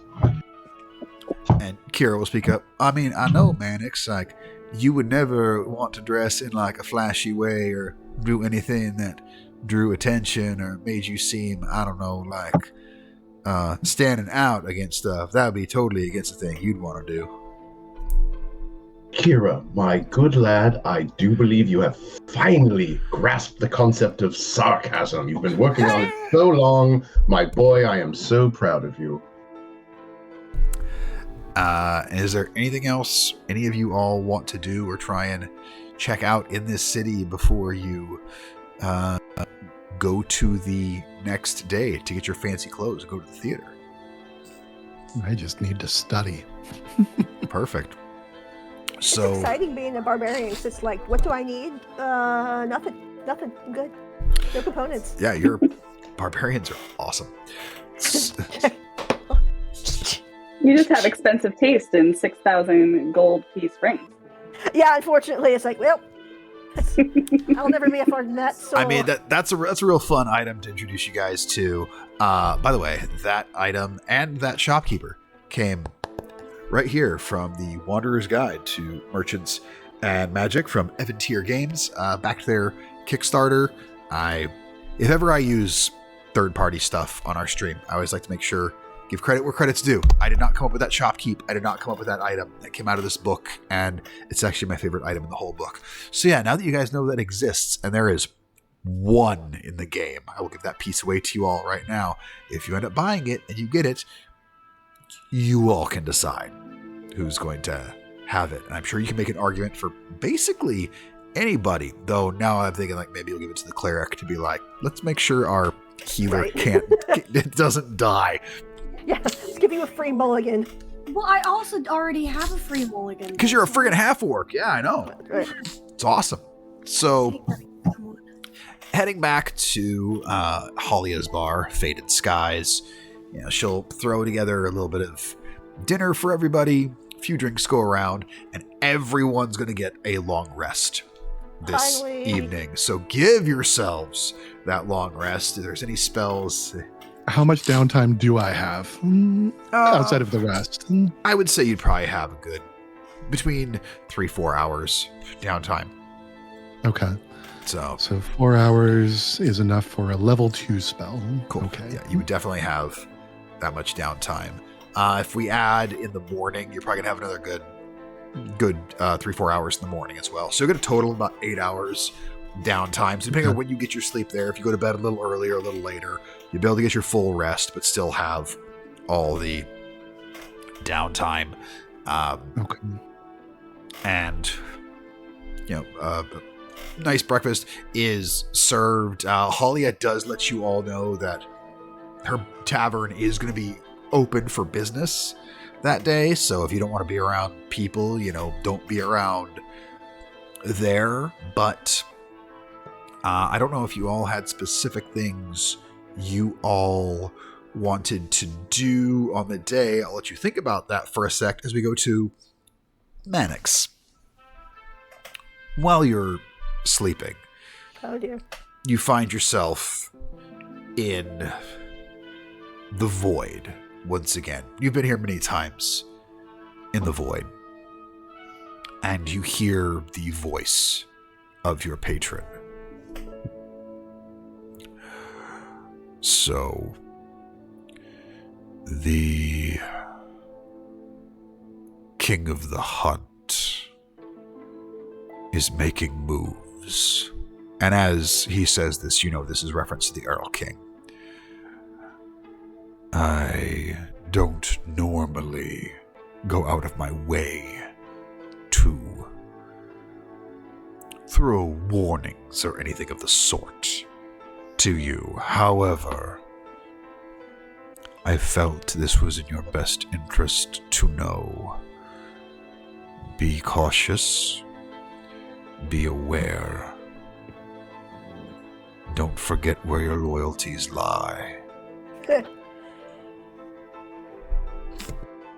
What kind of moves is he making? He's a persistent one, and I can attest to as much of that, but... He's searching for the barriers between the realms. So I he doesn't don't actually think want anything to do with me. He just wants to find a way into this...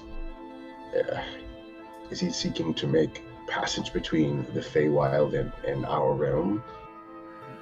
To be perfectly honest, I'm kind of tired of him. Be wary, as I believe you are his conduit.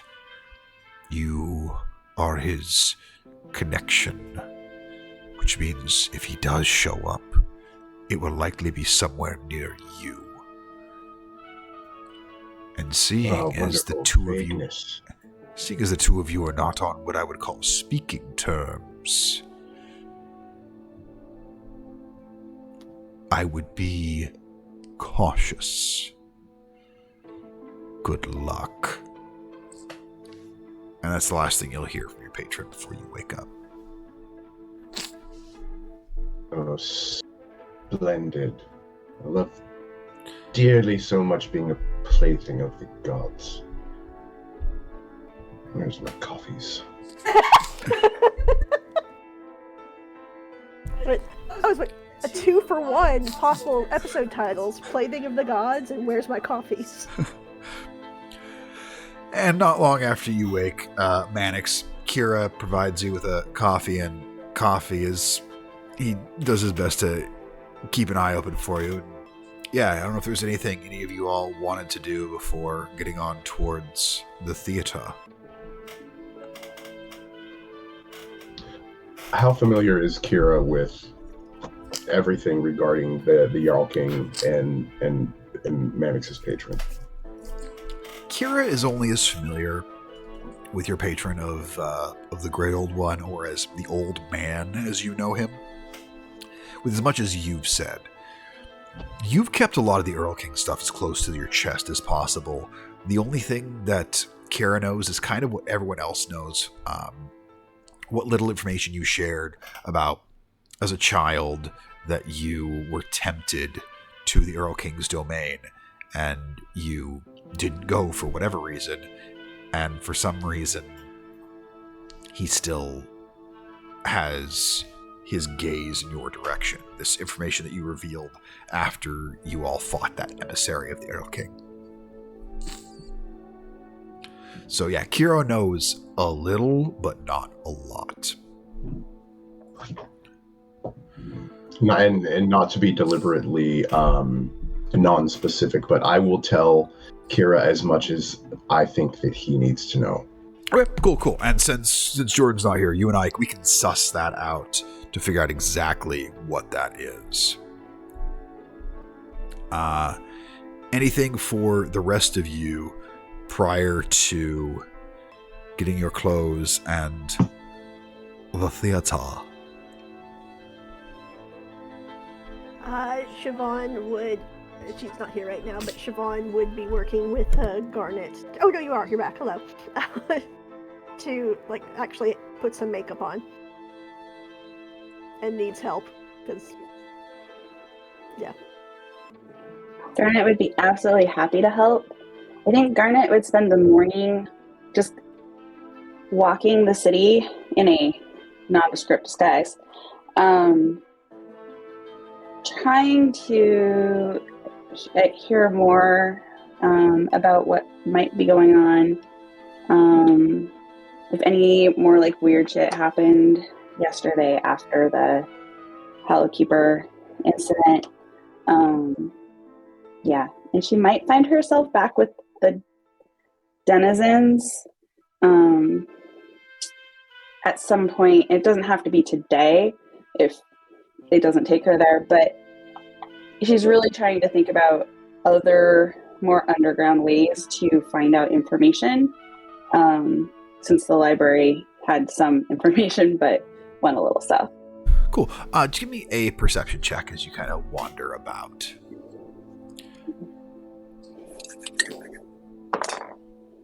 17. 17. So you find a place to go get a tasty morning beverage and a pastry, as you are a connoisseur of all things delicious and sweet. It's just kind of that might be Garnet's favorite terrain. And sitting about, you've learned to keep your ears open. And you can hear a couple individuals who are grabbing coffee and a bite at the same place. This whole Hollow Keeper thing. Do you think it's legitimate? I mean, feels like a fucking sympathy play, doesn't it? We got the Kid Emperor, who, let's face it, nobody fucking respects it. You don't. I don't. His father was a man who could lead people. Alistair. What's he done? Oh no, oh, there he is. He's coming back. We briefly lost Phoenix, and it was interesting on the frames. Say, Alistair, what's he ever done? It was, listen, man, I get what you're saying. But the fact of the matter is, we saw somebody get burned alive in front of us. The Hollow Keeper, you really think he would use that name to try and drum up sympathy? I don't know. It's got a lot of fucking people on edge. That's what I'll tell you. Oh no. So our frames are briefly weird as we hope that Phoenix reappears briefly. I'll let it be weird for a second as we're all in audio for the moment. Who am I right now? Well, you are still yourself. The only thing that's changed is Reba is now Phoenix, and now people are going back to their slots as this camera comes back on. Yay! Technology, Yeah. we love it and we hate it. But as I kind of go back and forth, what you're able to basically pick up is there are definitely those who think the whole thing was smoke and mirrors for show. That the Emperor, knowing he's not respected, did this hoping that it would garner support for him. And you pick up a secondary conversation of people who are talking about just how glad they are that the Crown's Guard and the census exist to look over the people and keep them safe from this Hollow Keeper and whoever's following them. And in their conversation, they also both talk about how dreamy Calixtus Bright Reaver is. And as you hear this, you can't help but think, you're like, he was a very pretty man. Yeah. Because all who laid eyes on him are always like, that might be the most beautiful person I've ever seen. He's just like that. He's like if you took all the best parts of Fabio and Rutger Hauer and just put them together. Hot damn. Rutger Hauer just by himself would have been fine. I understand that, but the flowing hair. Fabio had some really nice hair back in the day. Yeah. If you like guys with really long hair, yeah. Do you have inspiration right now? Yes. No, you don't. You've given it to me twice, and I've not had an occasion to roll since I got it. Oh, that's too bad. Anyhow, I'm not actually going to take your inspiration away this time, fucker. But yeah, that's part of what you pick up there. You don't find yourself with quite enough time or being near enough the denizens to drop in there, but the majority of people who talk about it are concerned about it and are glad for the protections they feel they have. But there are a handful of people who are wondering, was this just a ploy for the Emperor to try and get some sympathy support? And these are some of the more militant folks who live within the Empire that are very, very kind of missing the old days of the Iron Fist rule. that Vilmos Thanamir had.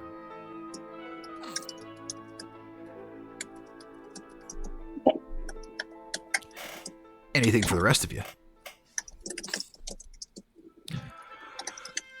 So you're able to go and get... Just a very, very brief flavor thing is when we all wake up the next morning after the long rest, Pohaku, having had the conversation with Reba about tattooing, will eagerly show off 2 new tattoos to her that he has done to himself. One of which is on a shoulder. It kind of looks like driftwood, almost kind of like driftwood texture that is put into his kind of upper arm. And so that is out of context, that is mage armor. Okay. But he describes it, a lot of, the people back where I came from, I could never quite figure it out until today, but they were able to just kind of summon up tree bark. And I'm going to go ahead and cast mage armor. And it appears as almost like a layer of bark skin. Nice. Which then kind of merges into my flesh. Since I no longer have that extra armor. And then the other one is just, so on each of my knuckles, there has already been kind of these very abstract tattoos that somebody might recognize as being vaguely reminiscent of the schools of magic, which was his detect magic. And now above those, on like a knuckle above it, is similar looking things that almost look like they've been crossed out, which is dispel magic. Nice. Very nice. Oh my god, these are beautiful. Your line work is so fine. You do this on yourself. Oh my god. It takes a lot of practice. And then I like pull out like this just a strip of leather that I've had with me, that it's like, here's all the drafts. It doesn't start this good the first time. I have to practice it a few times, and it takes a while, but I think I got it this time. Takes a while. It pays off. Thanks. All right, I am more determined than ever. At some point, I would love to commission a tattoo from you. This is incredible. Aw, you don't need, we'll figure it out. It's all good. So, and also, as you say that, Reba, you would remember you were told that there is a shop somewhere in this town that sells both magical tattoo and magical tattoo ink. So if you want to find out more about magical tattoos, that does exist within this city. I do want to. I spent all of my money. I spent all of it. That's all right. You guys will get more money at some point.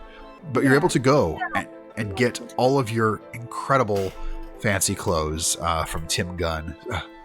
It's fabulous. Every one of you looks like a walking masterpiece. And I don't say that because of my clothing. No.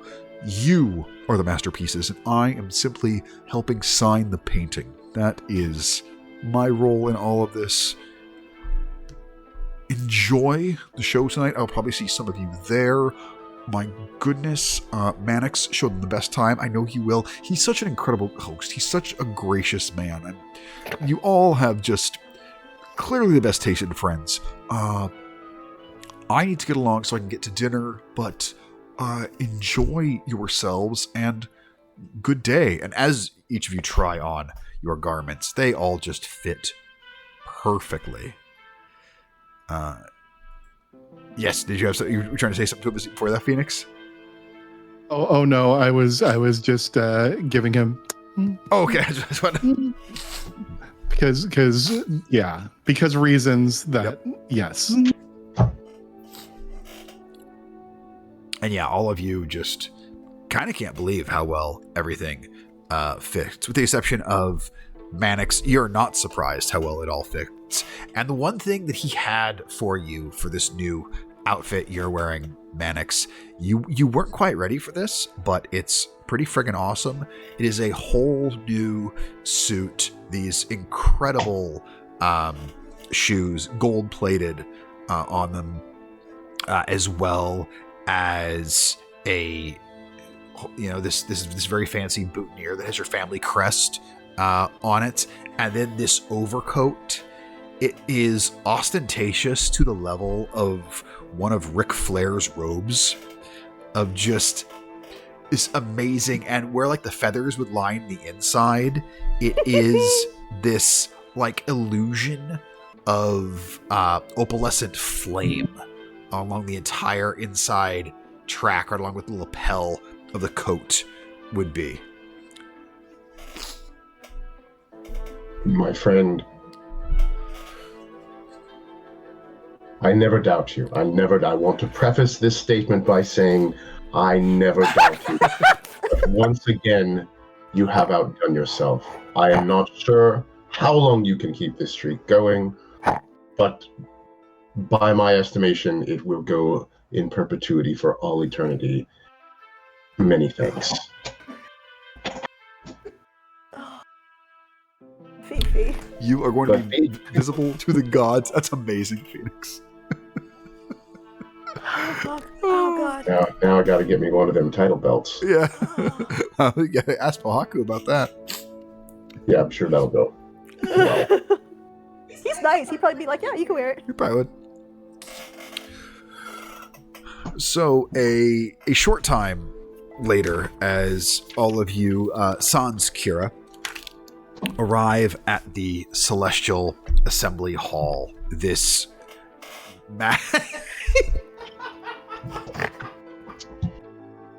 Woo! I have a hard time seeing Mannix ever going, woo. Don't worry, buddy. I'll take care of it for you. Woo.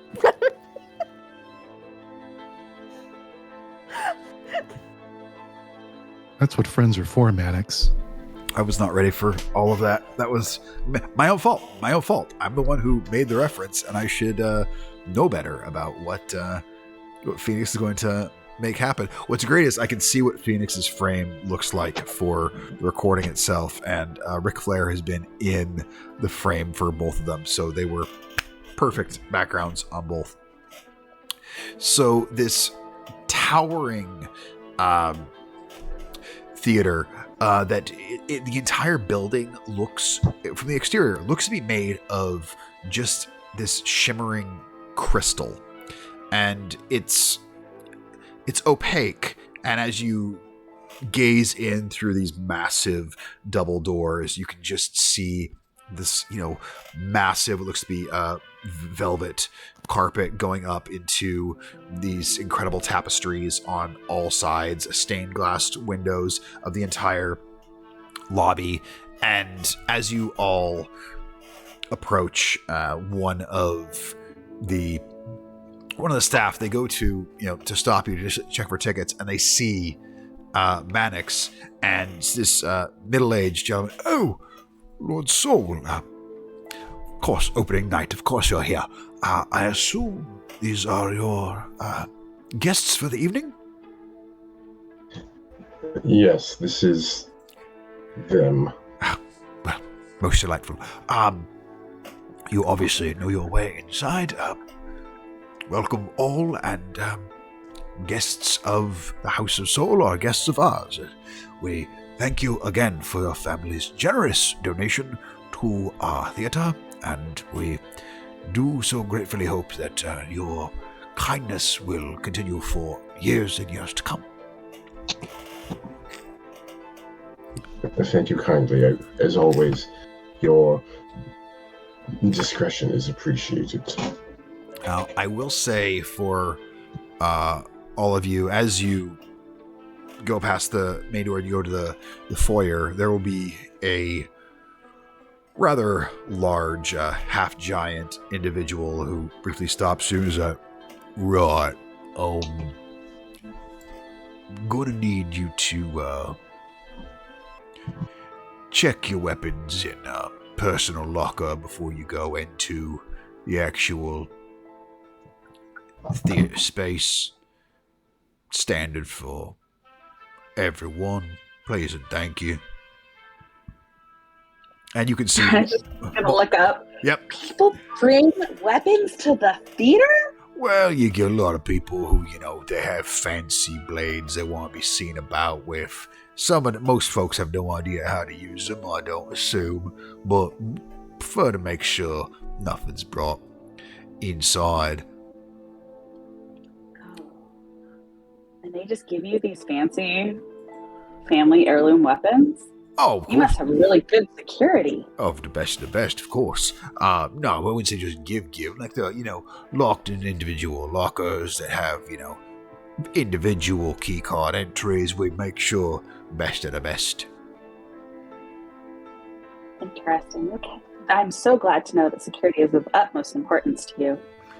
And she's going to start clocking the people like before and after them, and where they're placing their key cards. Yeah, I kind of had a feeling that's where that was going. Make a perception check. 18. 18. So, are there any type of items you're looking for more than another? Or just whatever these people are putting in there? Small and shiny. Okay. So, she'd look for more like daggers or those sorts of things versus big swords she's not going to be carrying around. Right.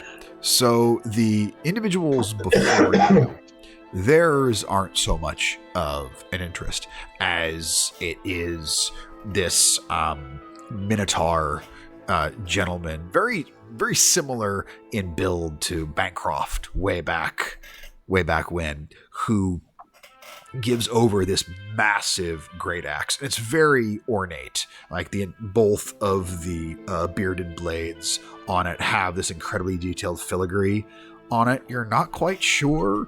Like basically, you're looking at going, if that thing's usable in combat, it has to be enchanted. Because while you're no smith, you understand if you hit a thing against a thing, you got to have something sturdy for it to not break.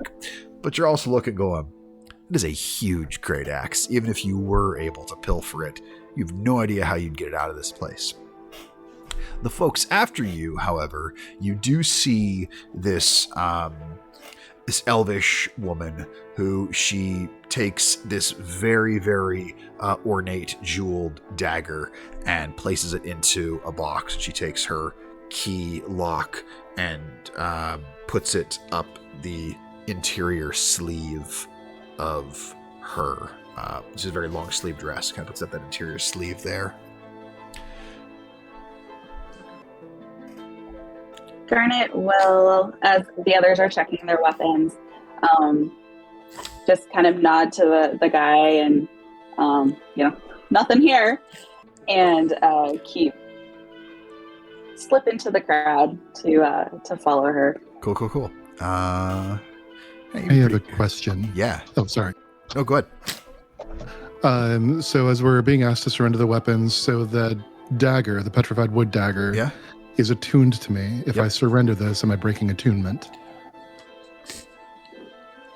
You would, and as you go to reach for that one, you place your hand against it and you feel it kind of disappear, and you hear this voice in your head says, "I will remain with you. Worry not."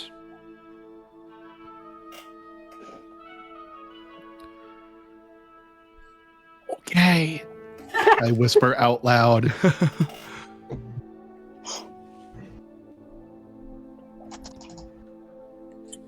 So I will surrender the Leomano then. Okay. Yeah. So those of you with Might look a little strange to them, but it definitely does. They can. So yeah, those of you with weapons or shields, those things are turned over here. Yeah, I had already decided that Siobhan couldn't figure out a way to hide her glaive or if a there javelin. is, if we knew that this was going to be a thing, I have the bag of holding.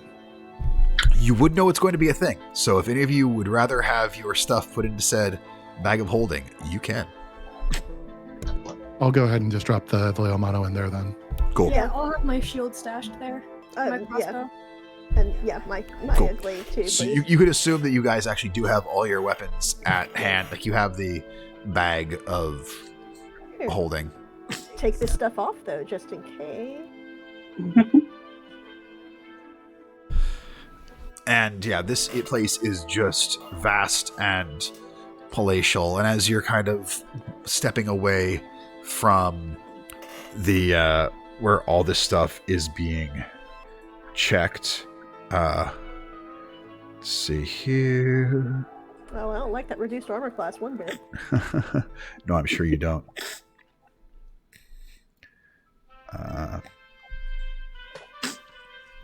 Siobhan, as you're stepping away, just all of a sudden, this individual... Oh, I do beg your pardon. And you look up and you can see incredibly well-dressed, and Siobhan's not a short woman.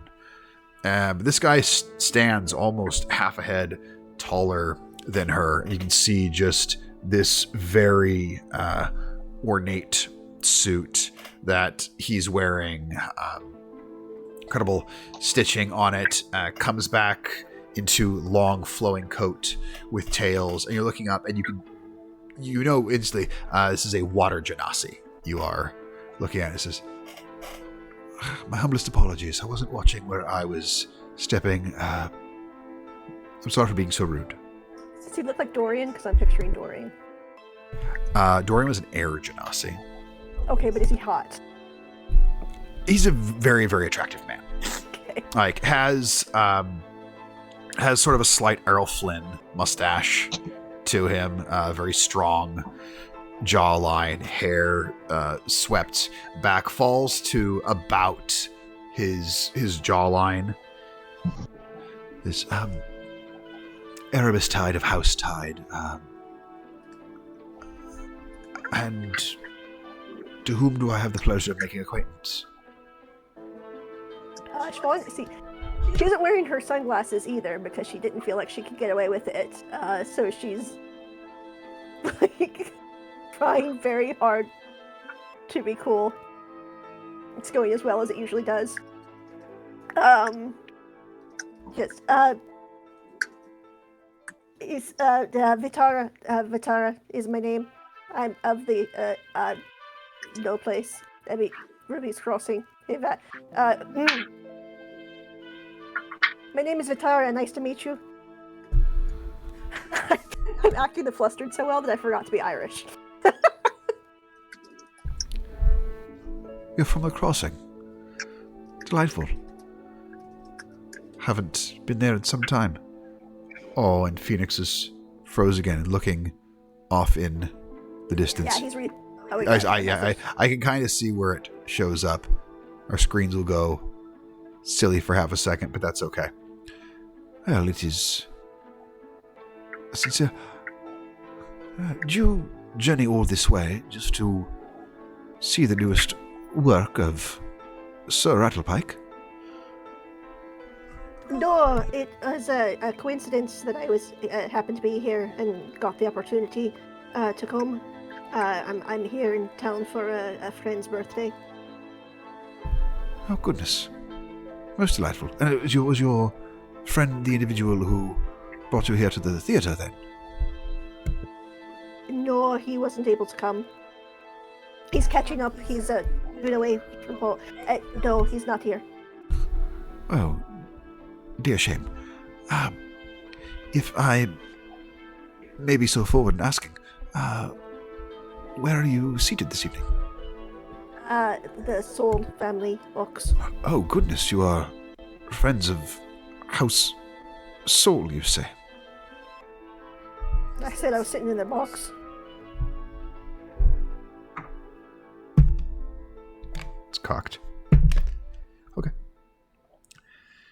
You see sort of a wry smirk comes out of one side of his face.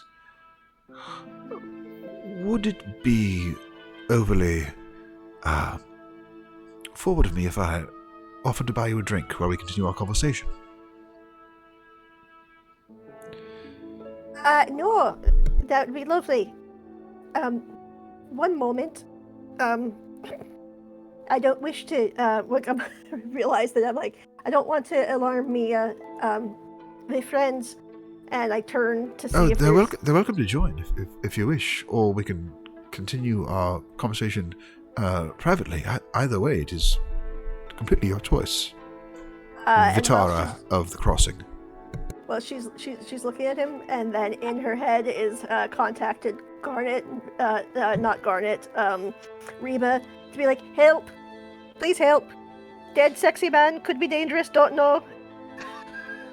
For a second, I was about to start slinging spells. Yeah, Dude. sorry. Help with what? You want me to wing woman? Just, he's possibly going to kidnap me, don't know what's happening. He's offered to buy me a drink, this has never happened. I'm having a slight panic attack. Oh, honey, take the drink. Well, yes, obviously, but, trying to avoid the kidnapping part. I think you can take care of yourself. So whoever, this is all internally and externally, whoever, if anybody was nearby, who's gonna just like touch their arm and be like, I'm getting a drink, I'll catch up with you in a moment, and We'll keep tabs on you. Have a good time. walking away. Yeah, sure. Shall we? Yeah, lead the way. I'm not familiar with the theater. Pleasure. Since you are seated in Lord Soul's box, yes, we will absolutely. The beverage, I'll make sure you are able to get to your seat before curtain. I would hate for either of us to miss a moment of what is said to be quite the splendid production. So, please, tell me more about the Crossing and what you do there. I've only been through once, and if I'm being honest, it was simply passing by on my way to go to the Harvest Festival. Oh, were you at the Harvest Festival this year? Oh, no, I didn't make the journey out to Harmony Creek this year. 2 years ago, I was out there and found it quite the interesting time. Not my usual escapades, but I definitely had quite the time. I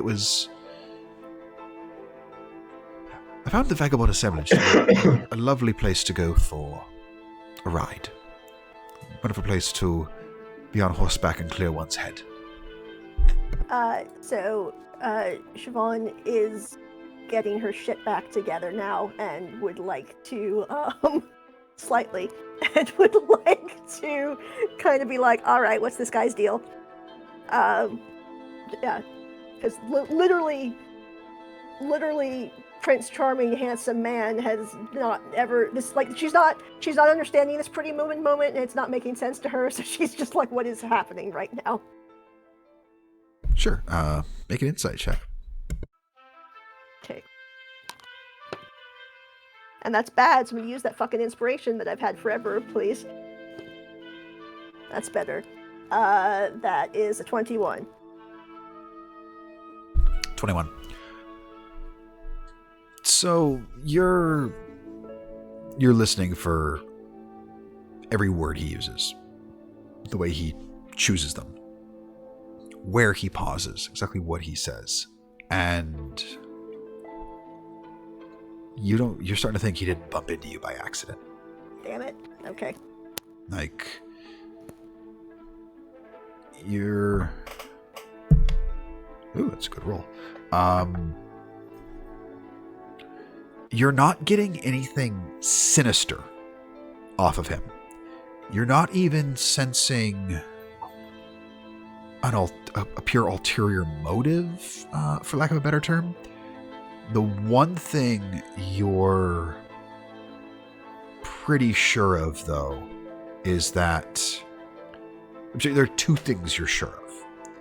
You don't think he bumped into you by accident, and either 2 years ago is not when he was at the Harvest Festival, or he's been there more than that time. I'm sorry, repeat that last part.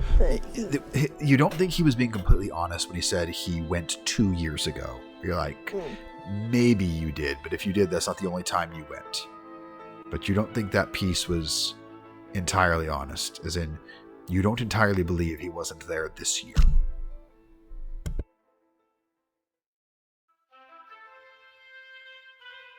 Sorry, I'm making note.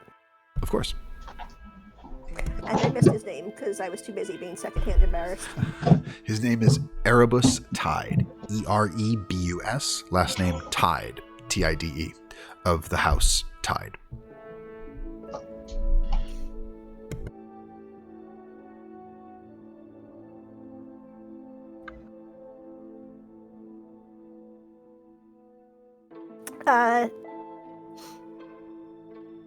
She is going to psychically communicate. I have been alerted that Garnet is connected to me. Psychic whispers, which I appreciate. Ooh, psychic whiskers. Yeah. Yes. Is gonna just quickly send her a message like, please ask Mannix about Erebus Tide of the House Tide. Said, dead, sexy, air genasi man. Water genasi. Correct, Water Genasi.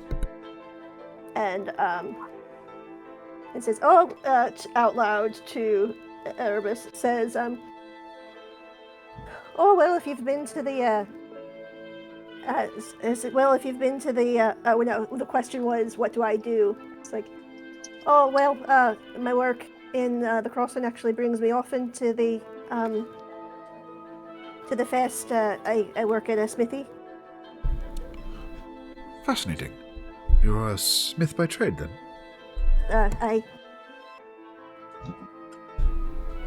So she's trying really hard to sound fancier. Just, yes, I am. Most delightful. Do you by chance ever take commissions? I've not. I'm not that experienced of a smith, but the smith that I work for takes commissions, certainly. Well, I was in the market for a new decorative yet functional blade, something simple and elegant that I could wear both to court and, should I find the need to duel, have it be quite functional. You say the owner of the smithy may be able to take such an order? Colm Finnegan. Oh, goodness. You work for Mr. Finnegan. I know his name well. Most of my life. Known him most of my life. Well, in that case, perhaps if our paths do not cross sooner, a day will come that our paths cross there in Ruby's Crossing as I look to purchase a blade from Mr. Finnegan. You're a delightful person to come into my world, Vitar. And now she's blushing. And so looks down and sends to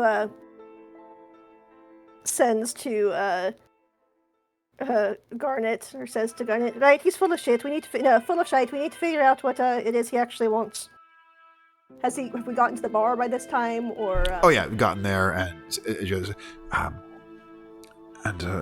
what can I get you to drink? For myself, whatever you have that's fresh, bubbly, effervescent. Yes, whatever champagne you've most recently opened, please.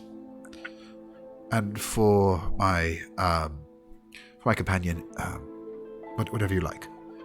I'll also have the champagne, please. Thank you. 2 glasses are poured as well. To new acquaintances and to the theatre. Sláinte. Sláinte.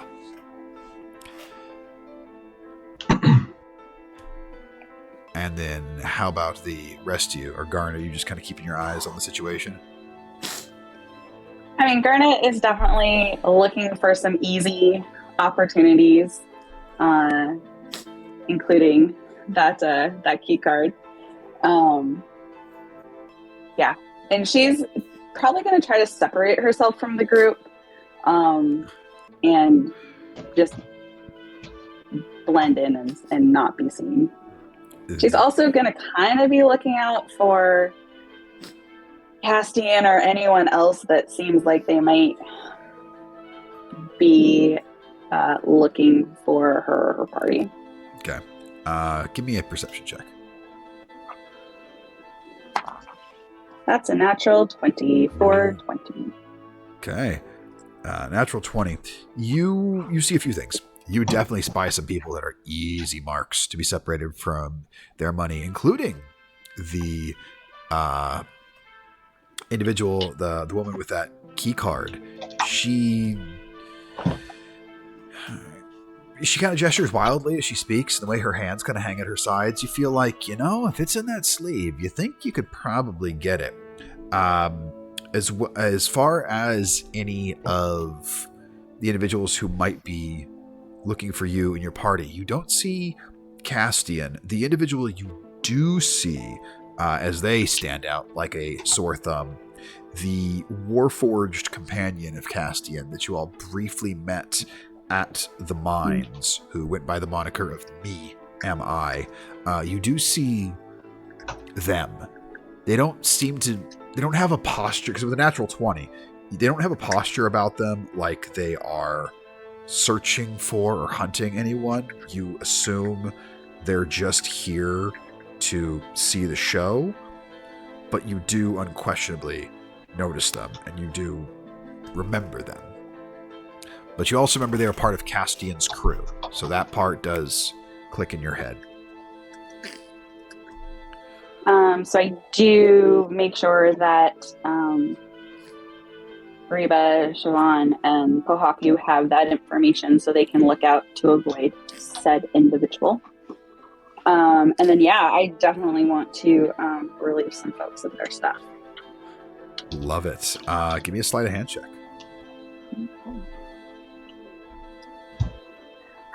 As always, let me know if I fail. I will. I need to add my D8. That's a 25 to start. 25. And then who are you going for the first one, I should ask? Are you going for that key card, or are you trying to get a little money first? I would like to get a little bit of money first. Cool. So walking along, there are a few very just blustering individuals near the bar, and you walk by, just kind of you see an area where people are very well crowded, knowing you can easily bump them, and so you kind of bump and just very delicately pull on a purse string and pull that away, and go ahead and add a purse that has it has various amounts of coins, but it will add up to 71 gold, 15 silver, that you just yoink that away very easily. Ooh. Then I would like to go after that lady. No, I want to know where that lady is sitting, so I kind of want to follow her around to her seat, with the intention of coming back for her intermission. Cool.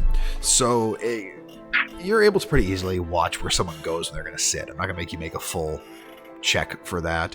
She is seated in the second balcony. You do see where Tim is seated. He's on the first balcony, first row, just right up against it. And you end up, as you see him there, you're like, yeah, I can see why he didn't want to give up those seats. Those are actually really good.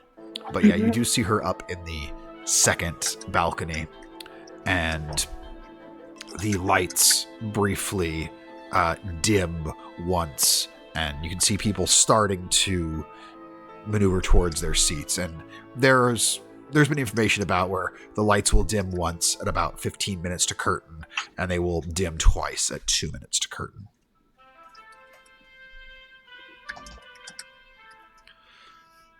And then as the lights dim once, Lord Tide will look to you.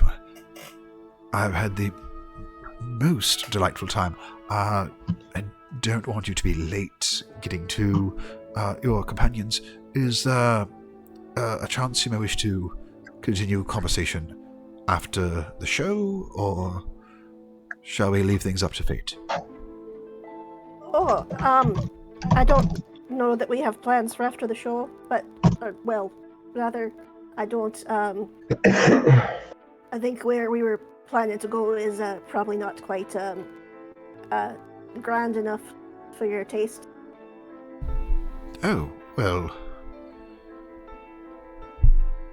Is that your way of saying you would like to go somewhere more grand, or you don't? Oh, no, I meant we were gonna go back to, I've forgotten the name of the, I've forgotten the name of, where we're staying. Halia's Bar? Yeah. It's called Faded Skies. Oh no, we're going back to the Faded Skies, I imagine, which is where we're staying. And you're welcome to join if you'd like. Of course, I thought you're might it not be. It's Oh, if the invite is open, but of course, it'd be quite delightful to go and have a beverage in such an establishment. I don't often see many of the places that the locals enjoy going to, and it can be quite eye-opening and delightful experience for me. So, I thank you, Vitara. And he says, oh, and he reaches his hand out for yours. which hand? Your right hand. He has it. Not. He's not like for a handshake. The whole like classic. I'm gonna take a lady's hand thing. Okay, well, so yeah, I think I'm gonna instinctively go for a handshake, and then realize that's not what he meant, and just be like, And he will kiss your hand and say, well, the pleasure has been mine. "Thank you for the drink. Oh, can you help me find the box then?" Oh, but of course. And he will walk you over to where the boxes are. He says, if I'm correct, I believe Lord Soul's box, if you go down to the end of this walkway, his will be the last one, as his family has quite the view of the stage. Here's to a fantastic show. Thank you. Enjoy your evening. And yeah, I get inside, attempting walk away at like my. I'm wearing fucking heels, and I usually don't, so I'm attempting to walk decorously. I mean, they're heeled boots, right? Yes, they're heeled boots. Yeah, like actual high heels were out of the question, but I was like, all right, heeled boots I can do. But still, she doesn't normally.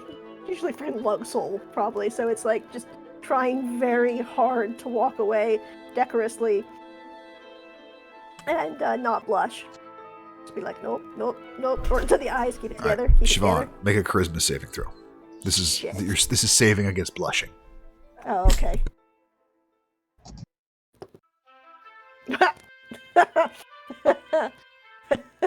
I rolled, let's see, charisma save. I rolled a 5 for a 4. Nice. So, around this time, all the rest of you are in the box by now, as Siobhan comes in, and she is very just like apple cheeks blushing as she walks into the box, as the doorman had been instructed what she looked like, and he lets you in as you arrive, Siobhan. Yeah, as soon as I'm behind the door, I collapse into the nearest chair, just like, oh. Did you figure out what his nefarious purposes were? No. Maybe they're wanton. Did you get a kissy kiss?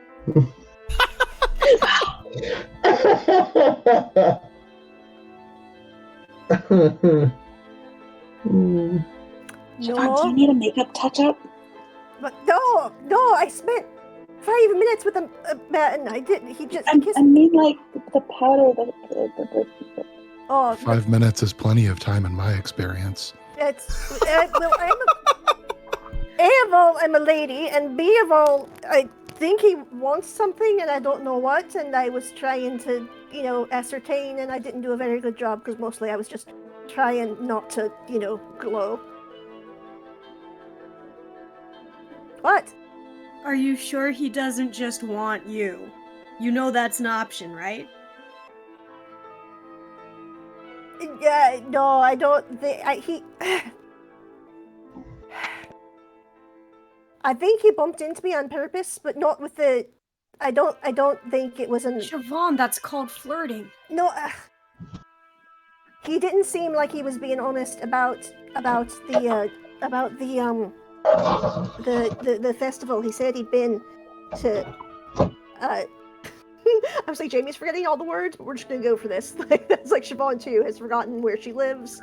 What's the name of Harmony Creek? No, is it fuck? Correct. Wherever we met, the Harmony Creek Festival. He mentioned he'd been, and he acted like he'd only.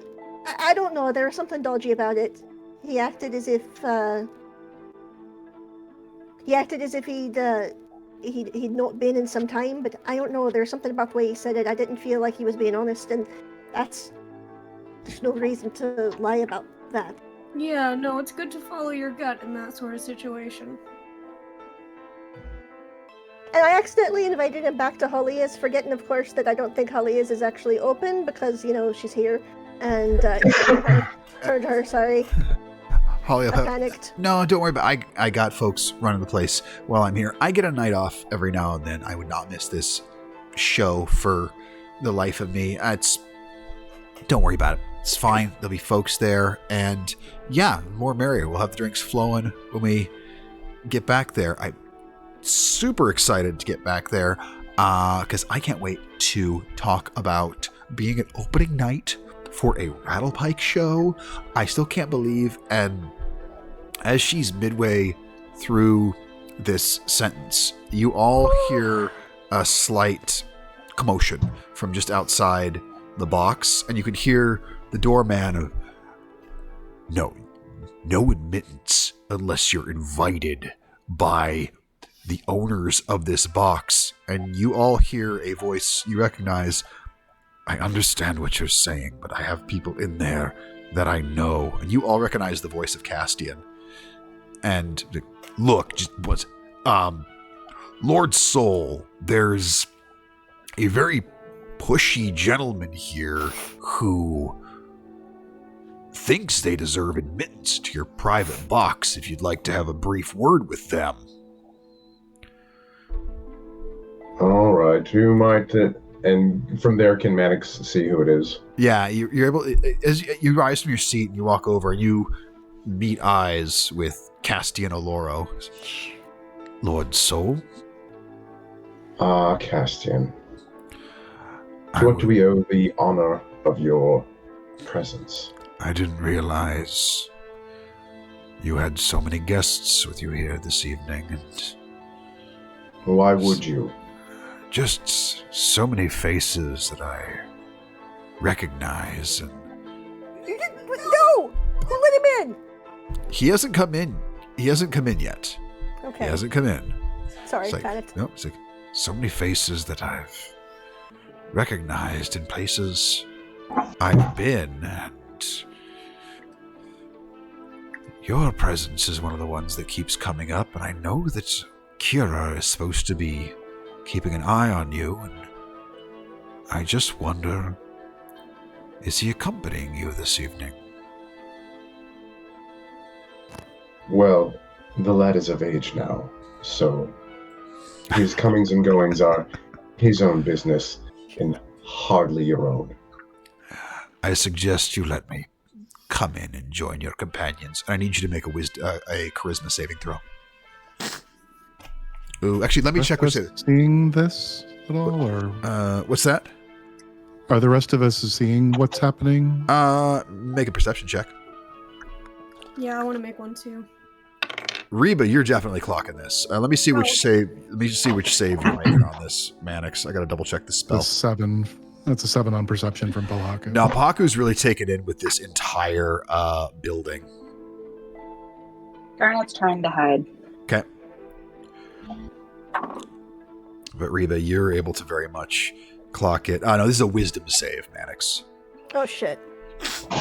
We have a chance with the other one. Can I help Mannix with that save? You somehow? cannot. You cannot. As he is the only one being targeted by this spell. Okay. 11. 11. Oh no! That is a failure. As he has cast a suggestion spell, and he has suggested that you invite him to join you all in this box. And Reba Vampire immediately shit. casts Dispel Magic.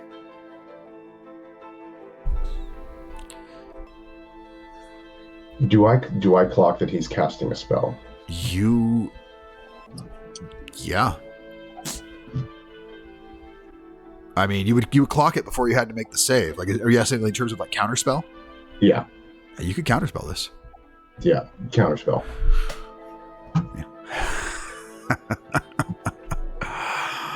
Oh, Manic Soul. Where's your sense of adventure? Well, it's not in here. All right. Have it your way. I'll catch up with you in my own time. Oh, and I don't know if you've heard, but there are rumors about a possible investigation that might be levied against your brother Funk. I'd hate to see something bad happen. Anyhow, enjoy the show. He will walk away. Do you want me to blind him, or I can blind him real quick? No. That was dirty. Sordal will speak up.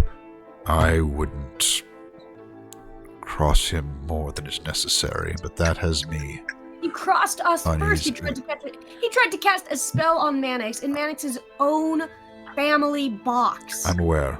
And he just gets to walk away? I say we go after the motherfucker. I cast suggestion on him. On who? Uh, Sordal? Castian. No. Okay. He's walk. Is okay. Or is it as He start. I mean, you can still see him. What's the save? it's not much. It's I think just 11. Why? No problem. Why? The suggestion was simply go fuck yourself. Would have been really interesting to see if that had worked, but you know. I've read Preacher. I know how that works. He looks back over and he looks at you, Pahaku. God damn it. Yes. Well, good day to you as well, sir. And Sordal, you keep interesting company as well.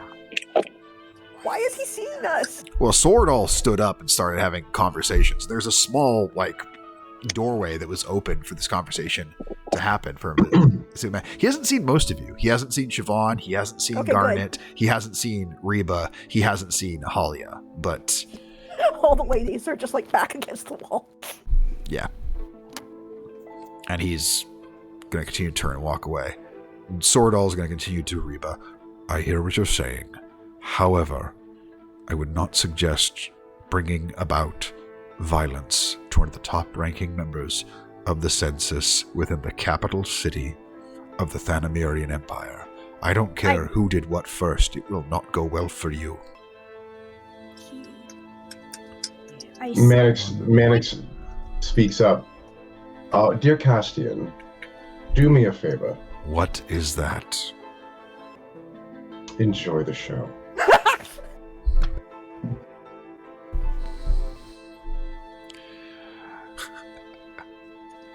Oh. And then he shuts the door. And yeah, he's about to respond. He shut it in front of his face. And you can hear from the other side of the door. You can hear your doorman. Yeah, enjoy the fucking show.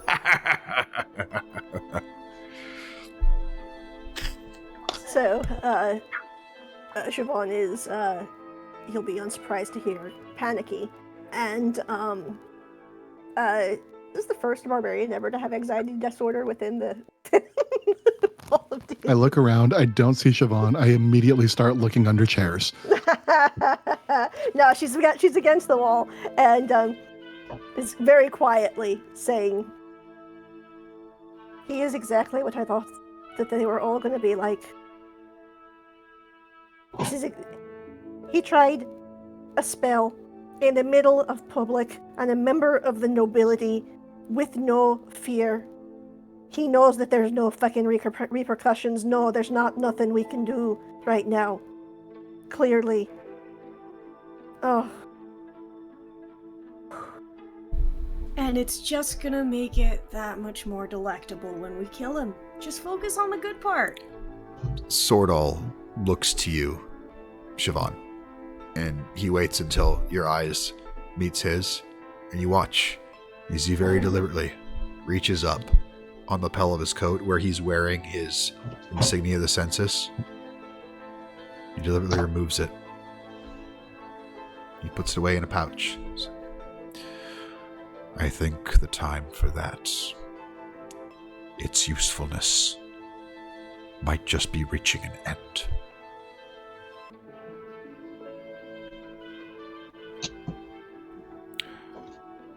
You all are allied with Kirazura, yes? Yeah, without a doubt. And the lights have dimmed twice, the show's about to start. Then my allegiance is with him and with all of you. And census be damned, whatever that means for me or any of us. We are in this together. I had little love left for Mr. Oloro already, but from what I just witnessed, I think the man is dangerous. I do not know if he is a danger to Kira, and maybe he suspects we are all dangerous to Kira. I do not know, and frankly, I do not care. Because what I do know is that you all will stand by his side and help protect him. I have been a mentor to him like I was to his father. And all I ask is that he has good people, friends, and family by his side. I do not think Castian is that, but I know you all are that without question. So, let's take Lord Soul's advice to the asshole in chief and let us enjoy the show. And afterwards, we'll deal with things as need be done. But I ask you all, let's not perpetrate violence here in this place. It will only end badly for all of us. When the time comes to depart after the show, I will run distraction on Castian. I can get him tied up in paperwork. After all, I love being the annoying co-worker. I have many things I need his signature on. We'll get him out of the way for a bit. And with that, the lights begin to go down. Curtain rises, and you all are greeted with a play, a story. You were informed at the start that there are these two families that are quite similar to each other. In many ways, they share great similarities, though this grudge they have carried is gone for generations. And in this opening description, you are told that there'll be two young lovers who will meet, and yet they are both doomed to die. And Spoilers. yeah, that's apparently how this one's written. And as you watch, it is... I whisper over to Reba, "You've got this, right? They're gonna die. You've got this, right?" Yeah, no, it's gonna be okay. I think they'll die again on the next show. So Manic just looks over. It is exciting, and there is action, and you're watching massive amounts of dueling happening on stage, and it's raunchy, and there's just this one character that he is just stealing the show. Every scene he's in, he is absolutely hilarious, is played. The character is a changeling. They've actually cast a changeling on it, and they are constantly changing their form whenever they're speaking to try and look like whatever type of individual would be the most reminiscent of it. And they speak so often. They have this long monologue where they speak of dreams and the Queen of Dreams, and it is just this long, wonderful, brilliant piece about nonsense. And you can see people are just laughing to the point of tears until he is. You see, he's close friends with Ranso, who has, truly fallen in love with Jovial, and a family member of Jovial challenges Ranso to a duel, and Mercurial steps in for the duel and is killed. And I know. And shortly after that, the member of Jovial's family who killed him, he is struck down by Ranso, who must flee.